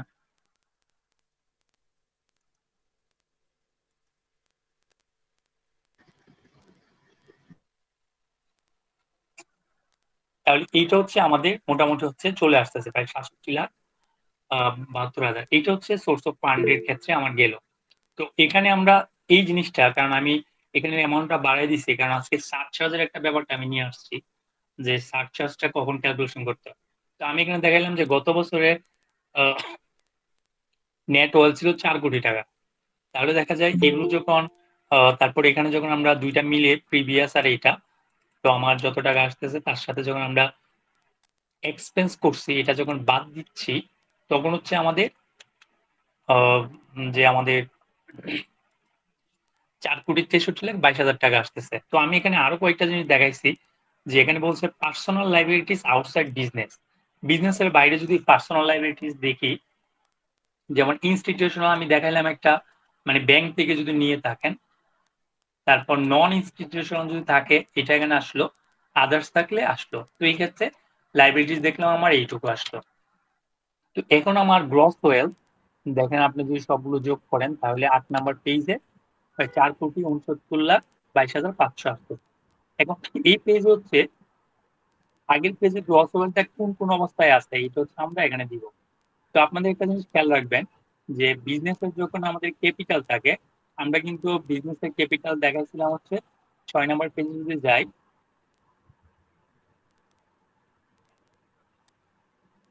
আমরা কিন্তু এটা দেখাচ্ছি বিজনেসের ক্যাপিটাল 21 লাখ। তো 21 লাখ থেকে আমরা ধরলাম যে এটা বলছে বিজনেস লাইবিলিটিস। আগের অংশে আমরা যেটা দেখাচ্ছি এটা বলতে হচ্ছে বিজনেস ছাড়া যদি কোনো লাইবিলিটিস থাকে, আর বিজনেস লাইবিলিটিস হচ্ছে এখানে আসবে। তার মানে বিজনেসের নাম যদি ব্যাংক লোন নিয়ে থাকে এটা এখানে আসবে। তাহলে বাদ দেওয়ার পর তার হচ্ছে 19 লাখ টাকা হচ্ছে তার ব্যক্তিগত মানে ব্যবসায়িক ক্যাপিটাল। তার মধ্যে ধরলাম আমরা সে একটা ডিরেক্টর শেয়ার হোল্ডিং এ, মানে কোনো একটা কোম্পানিতে ইনভেস্ট করতে ডিরেক্টর হিসাবে, তারপর ফার্মে ইনভেস্ট করতে। তারপর আমরা এই দুটা তো জানি, বাপ দাদার জমি অথবা সে কিনছে। তাহলে আমরা ধরলাম একটা নন এগ্রিকালচার অ্যাসেটের মূল্য হচ্ছে এইটা, আর এগ্রিকালচার অ্যাসেটের মূল্য হচ্ছে এইটা। তো এখানে যখন আমরা জমির ক্ষেত্রে যখন আমরা বলি, আপনারা একদম প্রপার ডেসক্রিপশন দিবেন, জমি কোথায় অবস্থিত, জমি খতিয়ান নাম্বার, তারপর হচ্ছে মানে কত শতাংশ, মানে সবগুলো ডিটেলস দিবেন যাতে হচ্ছে আপনার দলিলের সাথে মিলে। পরবর্তী যদি আপনার এটা দলিল দেখতে চাই তখন যাতে আপনি দেখাইতে পারেন যে সবগুলো মিল আছে, তাই এটা একটু খেয়াল রেখে দিতে হবে। আর এখানে বলে অনেকে যে জমির যে মূল্যটা দেখাবো এটা আসলে কোনটা দেখাবো, এটা নিয়ে অনেক সমস্যা করতে হয়। তো জমির এক সময় হচ্ছে আমাদের মূল্য নিয়ে অনেকে দেখা যায় জিরো দেখাচ্ছে, কিন্তু আমি বোঝাই না জিরো কেন দেখাই। সেক্ষেত্রে আপনার হচ্ছে প্রথমবার যখন জমি দেখাবেন তো সেক্ষেত্রে মার্কেট ভ্যালু দেখাতে পারতেছেন অথবা পার্সেন্ট ভ্যালু দেখাতে পারতেছেন। তো সবচেয়ে ভালো হচ্ছে পার্সেন্ট ভ্যালুটাই দেখানো যদি কিনেন। আর বাবা মার কাছ থেকে পেলে সেটাও দেখা যায় আপনি একটা তখনকার যে অ্যাপ্রক্সিমেট মার্কেট ভ্যালু হিসেবে ধরে দিলে তাহলে অ্যাসেটের ভ্যালুটা বাড়ে। কারণ আপনি জিরো দেওয়া মানে মনে করেন স্পেশালি আমাদের বড় বড় ব্যক্তিত্ব মনে করেন আপনার প্রতিষ্ঠানের এমডি বা আরো বড় বড় ব্যক্তি তারা দেখা যায় বিভিন্ন সময় হচ্ছে বিভিন্ন দেশে যায়। অনেক সময় হচ্ছে এইসব দেশে যাওয়ার জন্য অ্যাসেটের একটা ভ্যালু দেখাতে হয়, মানে তার এত টাকা অ্যাসেট আছে দেখাতে হয়। এখন মনে করেন আপনি তার অ্যাসেট গুলো জিরো বানিয়ে ফেলছেন, তখন তো আপনি অ্যাসেট গুলো দেখাতে পারতেছেন না, কারণ তখন হচ্ছে ট্যাক্সের রিটার্ন অনুসারে অ্যাসেট গুলোকে নোটারি করে নিতে হয়। তো দেখা যায় আপনার ট্যাক্স রিটার্নে একটা আর আরেক জায়গায় আরেকটা, তখন দেখা যায় এটা নিয়েও প্রবলেম ফেস করতে হবে। তো সেক্ষেত্রে হচ্ছে অবশ্যই ভ্যালু দিবেন। তো দেওয়ার পর এখানে আমরা শেয়ারে যেটা ইনভেস্ট করছিলাম এটা খেয়াল রাখবেন, এখানে কিন্তু ক্লোজিং ব্যালেন্স আসবে, সকল অ্যাসেটের ক্লোজিং ব্যালেন্স আসবে। আর এর আগে রিবেটের জন্য ওই বছর যতটুকু ইনভেস্ট করছে সেটা আসছিল। তো এখানে আমি ধরলাম যে আগের পেজ থেকে আসছে, এখানে 5 লাখ টাকা আগের থেকে মানে পেরে পড়া রয়ে আসছে, তার মানে 7.5 লাখ টাকা। প্রভিডেন্ট ফান্ডের টাকাও আগে 3 লাখ টাকা ছিল, এখন এবারে অ্যাড হচ্ছে। তো সেক্ষেত্রে হচ্ছে টোটাল অ্যাসেটের পরিমাণ ফিনান্সিয়াল অ্যাসেট এত, আর আদার্স কিছু অ্যাসেটে আমি রাখার পর তো এখানে যেটা দেখা যাচ্ছে যে এতগুলো অ্যাসেট দেওয়ার পর আপনাদের এখানে ব্যাংকের ক্ষেত্রে কিন্তু আপনারা সলিড ক্লোজিং ব্যালেন্সটাই দিবেন, 1 টাকা আছে 2 টাকা আছে এটাই দিবেন, আর বাকিটা অ্যাডজাস্টমেন্ট করবেন হচ্ছে ক্যাশ দিয়ে। তাহলে দেখা যায় আমার এখানে অ্যাসেটের পরিমাণ 46 লাখ 4,69,22,000, এখানে আমার মিলছে পুরোটা। তার মানে হচ্ছে আমার ক্যালকুলেশন হচ্ছে ওকে আছে। এখন যদি আমরা কম্পিটিশন শিটে যাই তো দেখা যায় এটা যেহেতু আমাদের অটো ক্যালকুলেশন করে ফেলে, তো অটো ক্যালকুলেশন করে ফেলছে, করে ফেলার পর এখনো জয়েন দিচ্ছে।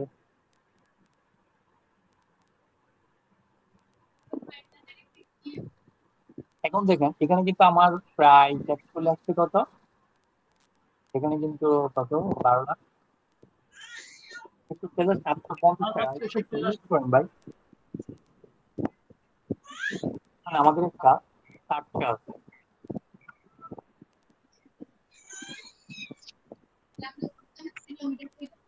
চার্টটা কিন্তু এখানে উপরে হচ্ছে আমাদের। তো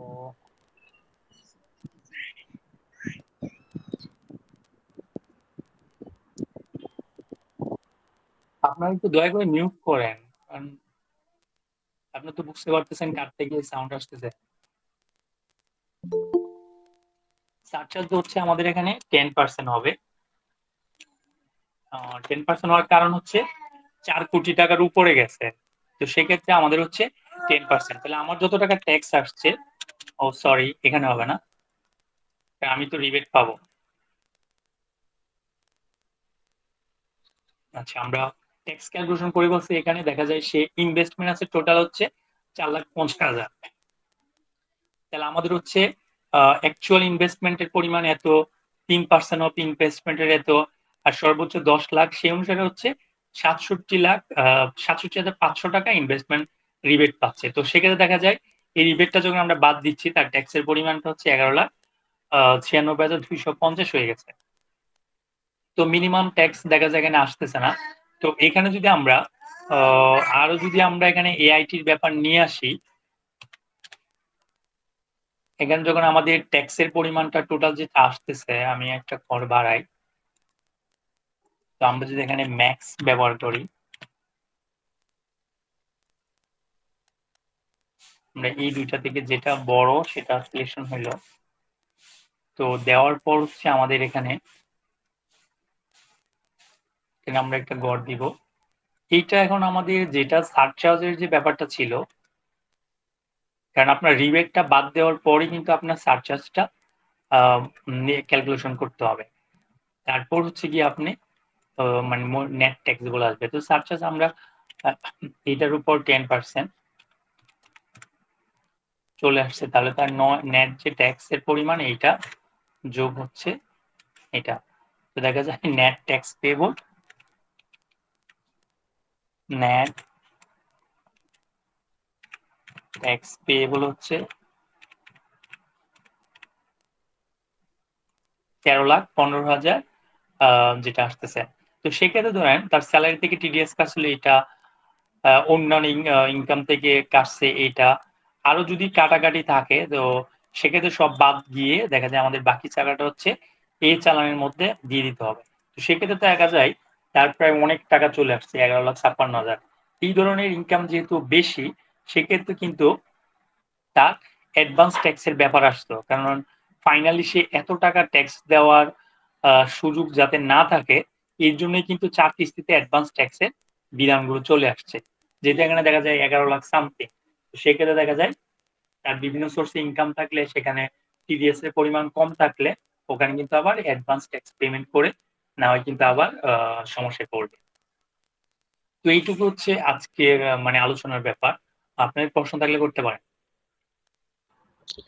অ্যাডভান্স ট্যাক্সের যে ব্যাপারটা বললেন, এই ক্ষেত্রে একটু ক্লিয়ার করবেন কেন? এগুলো আমরা অনেক আলোচনা করছি। অ্যাডভান্স ট্যাক্স নিয়ে একটা ক্লাসই আছে, আপনি একটু মনে হয় ওই ক্লাসটা দেখলে বুঝবেন, ওখানে ধারা সহ সবকিছু সহ আলোচনা করা হয়েছে, উদাহরণ সহ। অ্যাসেটের ক্ষেত্রে যে প্র্যাকটিক্যালি যে জিনিসটা হয় সেটা হচ্ছে অনেকের যৌথ সম্পত্তি থাকে, ধরেন 2 ভাই 3 বোন। এখানে দেখা যায় 2 ভাই রিটার্ন দেয়, 3 বোনে দেয় না, কিন্তু তাদের সম্পত্তি যৌথ। একটা মার্কেট আছে, সেখানে তাদের 3টা দোকান আছে, সব দোকানে সবাই শেয়ার আছে, ইভেন জমি আছে বা কোনো সম্পত্তি আছে যেটা থেকে আয় আসতেছে। এখন এই ধরনের ক্ষেত্রগুলোতে কেসগুলোকে কিভাবে সলভ করবে, বা অ্যাসেটটা যারা রিটার্ন দেয় 2 ভাই তারা কিভাবে দেখাবে? এইটার ক্ষেত্রে সবচেয়ে প্রপার সলিউশন হচ্ছে, আমার দেখা মতে অনেকে হচ্ছে সব ভাই বোনের ফাইল সাধারণত এক জায়গায় মেনটেন করে। যদি এক জায়গায় মেনটেন নাও করে, তখন কিন্তু এক উকিলে আরেকজনের সাথে কথা বলে নেয়, যে যেমন আমাদের এমডির ক্ষেত্রে এরকম ইস্যু, যৌথ বা এরকম, তখন তাদের 2 জায়গায় ফাইল থাকলে তখন আমরা সেটাকে অ্যাডজাস্ট করি। আমরা সেটাকে বলে দিচ্ছি যে আমরা যে এই অ্যাসেটটা এইটুকু দেখাচ্ছি, মানে 3 ভাগের ধরেন 1 ভাগ 20 ভাগ, তো সেটা আমরা উল্লেখ থাকে টোটাল অ্যাসেটের হচ্ছে ডেসক্রিপশন সবগুলো থাকে। এত মানে ট্যাক্স পেয়ারের অংশ হচ্ছে পার্ট হচ্ছে মানে ও 1/3, তার বেল হচ্ছে এত, মানে এরকম ডিটেলস উল্লেখ করে দিবেন, এরকম সমস্যা নাই। এই সেম জিনিসটা সবার রিটার্নে যাইতে হবে, আর বাইরের সবাই ওরকম করে সেম অ্যাসেটের নাম থাকবে, ডিটেলস থাকবে, যতটুকু তার অংশ সেটা কিন্তু থাকতে হবে। তবে বাবার যদি নামে থাকে, মানে বাবার থেকে এখনো তারা পায় নাই, তখন কিন্তু বাবার নামেই থাকবে, ওরা দেখাতে পারবে না, ওরা পাইতে হবে। না, দেখা যায় বাবা চলে গেলে ওরা ভোগ করে, তো মানে এক প্রকারে যেটা বাংলাদেশে চলে সেটা হচ্ছে ওই যে বন্টন বাবা দলিল যদি চলে আমাদের নামে যায়, হয়ে গেছে, আমরা এটা ভোগ করতেছি, মানে হ্যাঁ বাবা আমারও যদি চলে যায়, তাহলে তো ছেলের বাচ্চা, এক্ষেত্রে হচ্ছে আপনার একটা বন্টন নামা বানায় নিতে হয়। হ্যাঁ হ্যাঁ হ্যাঁ। ওই বন্টন নামাটাই মূল দলিল হিসাবে যখন সমস্যা দেখাতে হয়, যে ওখানে সবাই সিগনেচার থাকে, ডিটেলস থাকে, তফসিল থেকে শুরু করে জমির A to Z থাকে। তাই তো মানে ট্যাক্স রিটার্ন করা এতটা সহজ না যে কম্পিউটার দোকান হাবিজাবিতে করে ফেলবে।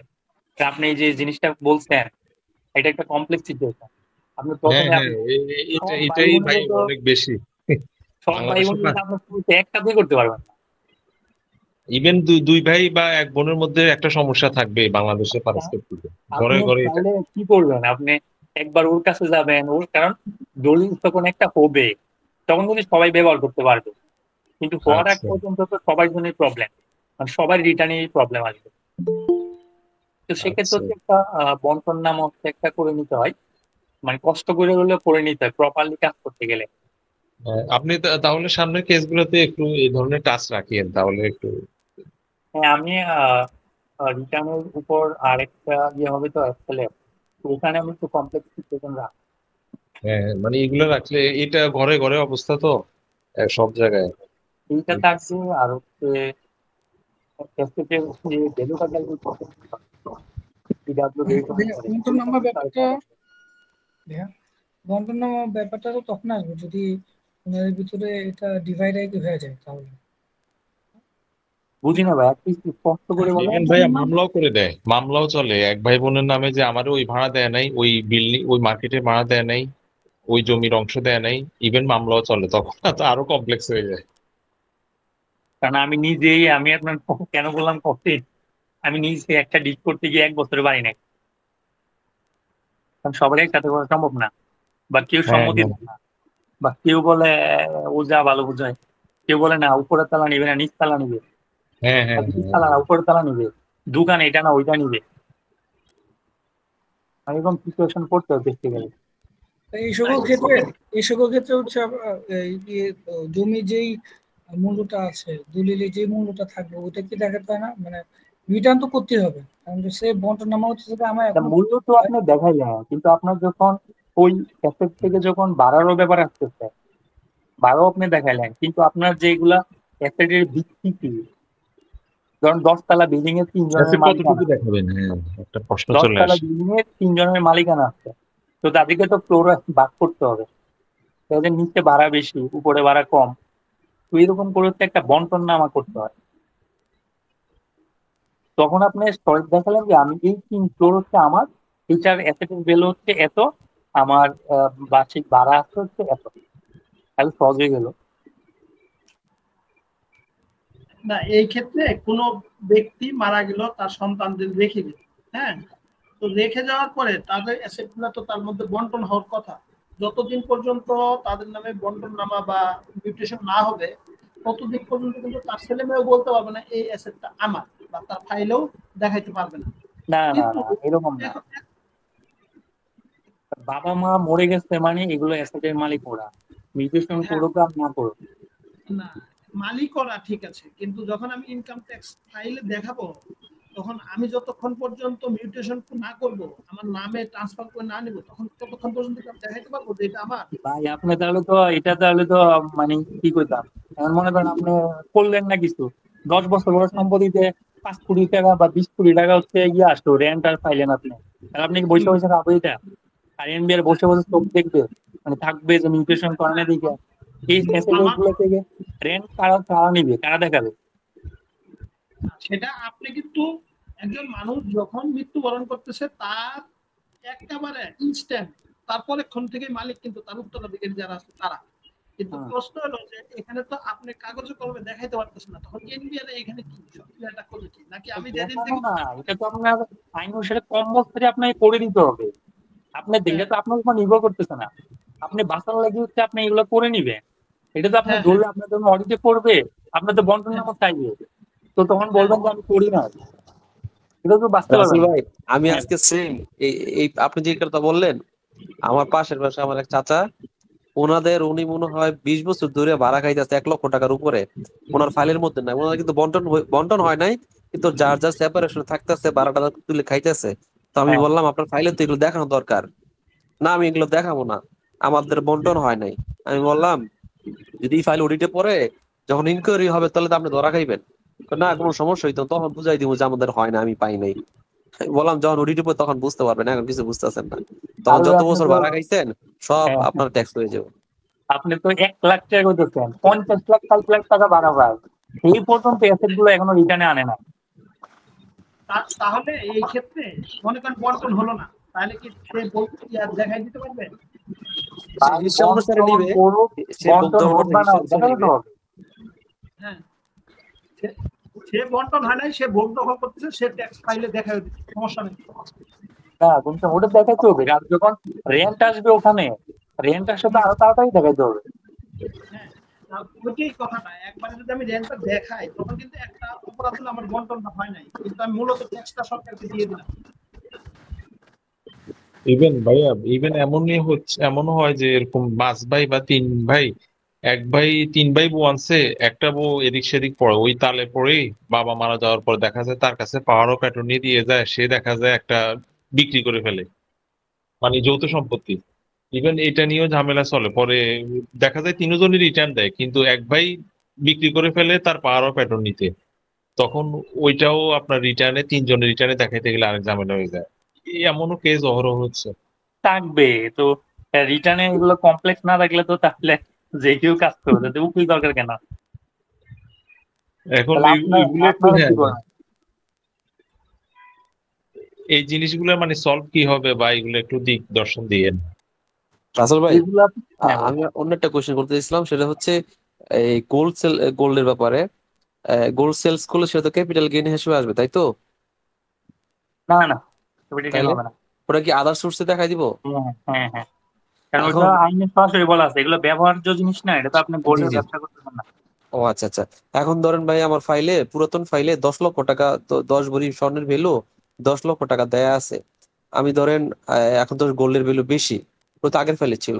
এখন আমি যদি 7 ভরি বিক্রি করি সেক্ষেত্রে গোল্ডের ভ্যালু তো অনেক বেশি, তো সেক্ষেত্রে 10 লক্ষ টাকা ক্রস হয়ে যায়। সেক্ষেত্রে আগের ভ্যালু থেকে কতটুকু কমাবো? আর এটা তো যতটুকু সেল করেছে ওইটাই দেখাইতেছি, সেক্ষেত্রে কম বেশ করবো কি হবে?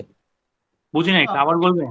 আমি বলি, ধরেন আমার আগের ফাইলে 10 ভরি স্বর্ণ দেওয়া আছে, 10 লক্ষ টাকা ভ্যালু দেখানো আছে। তো ওইখান থেকে আমি এই অর্থ বছরে বিক্রি করলাম, ধরেন 8 ভরি বিক্রি করলাম। এখন তো গোল্ডের ভ্যালুর দাম বেশি, তা 8 ভরি ধরেন 15 লক্ষ টাকা বিক্রি করলাম। তো সেক্ষেত্রে আমি তো আদার সোর্সে এই 15 লক্ষ টাকা সেলস দেখাইলাম। তো আগে যে 10 লক্ষ টাকা দেখাইছিলাম ওইখানে মানে কত টাকা দেখাবো? কিন্তু গোল্ডের পরিমাণ কমাই দিলাম, 10 ভরি থেকে 2 ভরি আছে, বাট ভ্যালুটা মানে কতটুকু মানে প্লাস মাইনাস করবো? আপনার ধরেন 10 ভরির এভারেজ ধরেন 10 ভরিতে ছিল 10 টাকা, 8 ভরি বেচা লাগছে, আর 2 ভরি আছে, 2 ভরি 2 টাকা আছে, ওখানে 2 টাকাই দেখান। ও আচ্ছা আচ্ছা আচ্ছা, ওই হিসেবে রেশিও কমাই দিবো। চলে আসতেছে যেটা যত বেচছেন তত টাকা, যেহেতু এর উপর ট্যাক্স নাই, আচ্ছা মানে আচ্ছা কত ফান্ড ক্রিয়েট হবে এর বাইরে কিছু না। ও আচ্ছা বা আচ্ছা। এখানে বাকি টাকাটা ক্যাশে কনভার্ট হয়ে যাবে না, ক্যাশ চলে যাবে। হ্যাঁ, আদার সোর্সে ক্যাশ অথবা ব্যাংকে যাই দেন দেখা যায়। আর যদি আচ্ছা ইয়া আচ্ছা লাগবে, এটার এগেইনস্টে যার কাছে বেচছেন হ্যাঁ প্রুফ লাগবে। হ্যাঁ হ্যাঁ হ্যাঁ। এই নাই আমার বলবো যে অন্য জায়গা থেকে টাকা নিয়ে মানে টাকার অন্য কিছু করে পারছে না, কত ট্যাক্স যে আছে। আর ভাই এমন হয় ধরেন গোল্ড চুরি হয়ে গেল, কারো 10 ভরি ছিল, গত শেষ রিটার্নে 10 ভরি দেখাইছে, কিন্তু এই বছর আয় বর্ষে কোনো কারণে চুরি হয়ে গেল 3 ভরি 4 ভরি, এই চুরিটাকে কিভাবে দেখানো হবে? ড্যামেজটাকে ভাই যেটা আপনি চুরির কথা মনে করে দেন, আমার বিয়ের সব গোল্ড চুরি হয়ে গেছে। ইন্নালিল্লাহ। সামনে হ্যাঁ, আমাদের বিয়ে হয়তো 10-15 দিনের মধ্যেই আমরা দুজন থাকতে গিয়ে বাইরে ছিলাম, বা বাসা ভেঙে দেখা যায় সব গোল্ড 5 ভরির মধ্যে ছিল। তো 2020 সালে ছিল। ডাকাতি হয়েছে নাকি? না, তত সেম বাসা দিই দিনে চুরি হয়ে গেছে।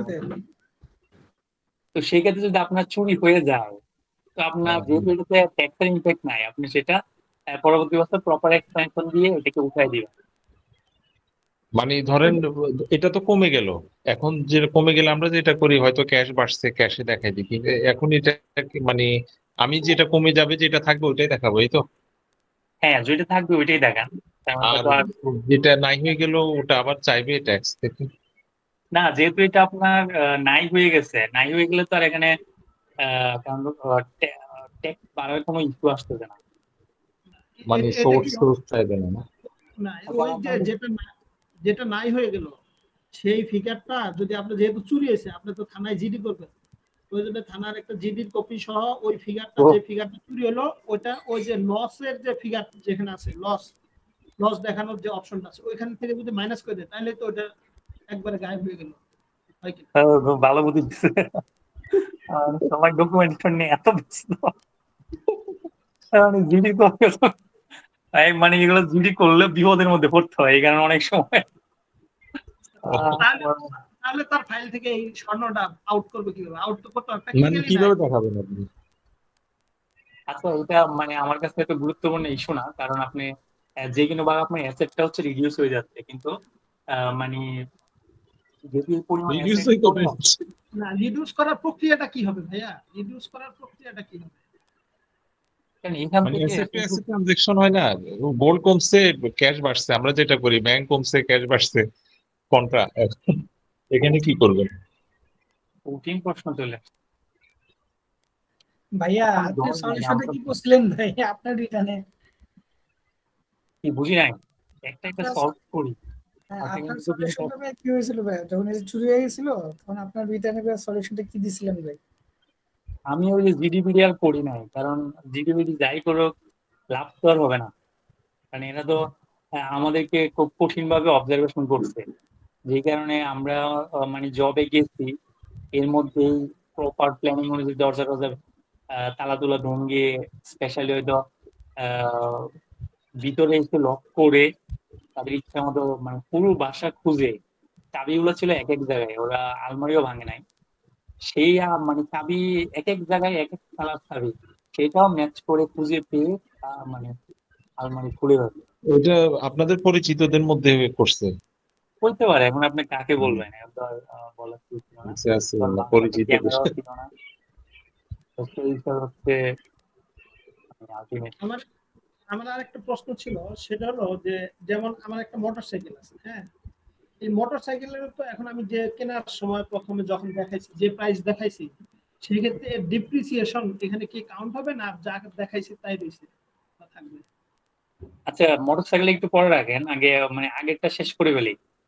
এই গোল্ডের যে এটা দেখেন 8 নম্বর পেজে, 8 নম্বর পেজ দেখেন, এখানে দেখেন gift expense loss not mention in IT 10 BB, বুঝছেন তো? Loss not mention in IT 10 BB, তার মানে আপনি সুন্দর করে এখানে ব্যাখ্যা দিয়ে এখানে কিন্তু বসালে কিন্তু সেটা খরচ হয়ে যাচ্ছে, ঠিক আছে? এটা কিন্তু এক্সপেন্সের গড়। এক্সপেন্স দুইটা আছে, expense related to life style থেকে যেটা আসছিল, আর এখানে আদার্স আছে। তার মানে বুঝছেন, ওখান থেকে জি টাকা জি চলে গেলে কিন্তু এখানে দিলে কিন্তু ইয়ে হয়ে যাচ্ছে, মানে লসটা আমার যত টাকা দেখানো ছিল এটা দেখালে শেষ। এবার বলেন মোটরসাইকেল। না, বলছি যে আমি যে মোটরসাইকেলটা কিনলাম এটা তো একটা ডিপ্রিসিয়েশন আছে, না ভাই, এটাকে আমরা আপনার ব্যবহার করার মোটরসাইকেলের ডেপ্রিসিয়েশন চিন্তা করে লাভ নাই, এটার ট্যাক্স নাই।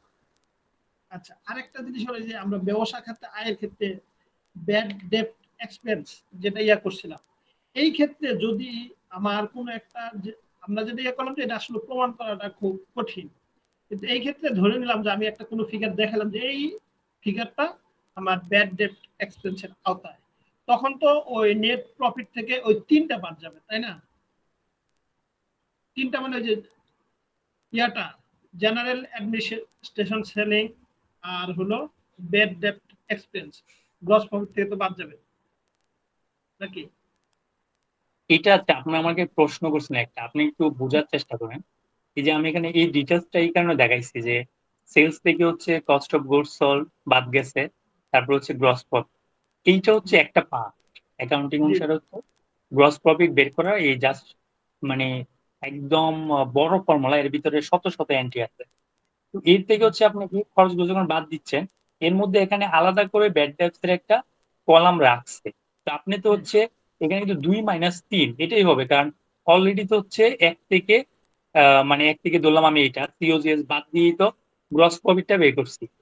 তো সেক্ষেত্রে আপনার এই গ্রস প্রফিট থেকে আদার্স দুইটা যদি খরচ হয়, এই দুইটা খরচ হচ্ছে বাদ যাবে। বাদ যায় যেটা হয় এটাই নেট প্রফিট হবে। কারণ আপনার যদি মনে হয় ব্যাড ট্যাপ কিছু দেখাবেন, যদি এটা এক্সপানশন দিতে পারেন দেখাইতে পারেন, কারণ বাস্তবে হচ্ছে প্র্যাকটিসে এটা মানে দেখায় না, কারণ এক্সপেন্স প্রুভ করা কঠিন। ক্লিয়ার? জি ক্লিয়ার। রাসেল ভাই আছেন?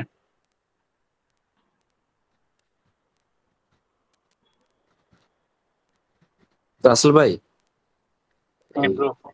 যাদের নাকি যে মোটর গাড়ি বলতে তো যেমন যাদের অনেকে ট্রাক থাকে, বাস থাকে, বিজনেস করে, তো ওটা তো মোটর কারের মধ্যে পড়ে না। তো সেক্ষেত্রে ওটা কি মোটর কারের মধ্যে পড়ে?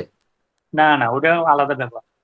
হ্যাঁ, তাহলে এখন অ্যাসেটে যার ধরেন একটা ট্রাক আছে ওনার, সেই ক্ষেত্রে অ্যাসেটের ঘরে মানে কোথায় এটা দেখাবো যেমন একটা ট্রাক আছে এবং ওইখান থেকে যখন রেন্ট ইনকাম আসে রেন্ট ইনকাম দেখাইলাম, কিন্তু অ্যাসেটটা মানে কোন ঘরে দেখাবো? ওই যে যেখানে মোটর কার আছে ওইখানে কি একটা নতুন একটা হেডিং অ্যাড করে দেখাবো না অন্য কোনো জায়গায় দেখাবো?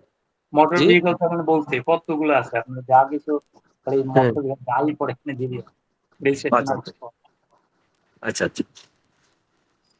আর কার কোন প্রশ্ন আছে? আজকে মনে হয় অনেক বেশি প্রশ্ন। ভাইয়া একটা আজকে বিষয়, অনেক কিছু ইনফরমেশন জানা হয়েছে। অ্যাসেটের রিভ্যালুয়েশন এটা কখন করতে হয়? এটা মানে রিভ্যালুয়েশন এই জিনিসটা কি, বা এটা কখন আর কি করতে হয়, এটা কখন? আহ, একটু একজন ঢুকতে পারতেছে না কেন?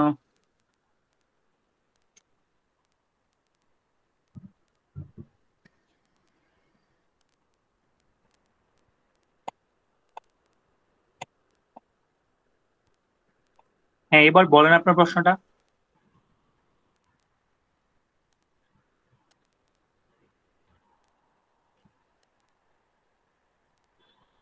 জি, প্রশ্ন করছিলেন একটা, উনি একটু বলেন দয়া করে।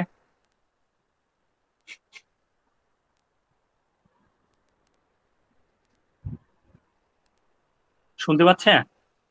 রিভ্যালুয়েশন নিয়ে কোশ্চেন করছিল ভাইয়া, রিভ্যালুয়েশনটা কখন করতে হয় বা রিভ্যালুয়েশনটা কিভাবে দেখাবে এটা?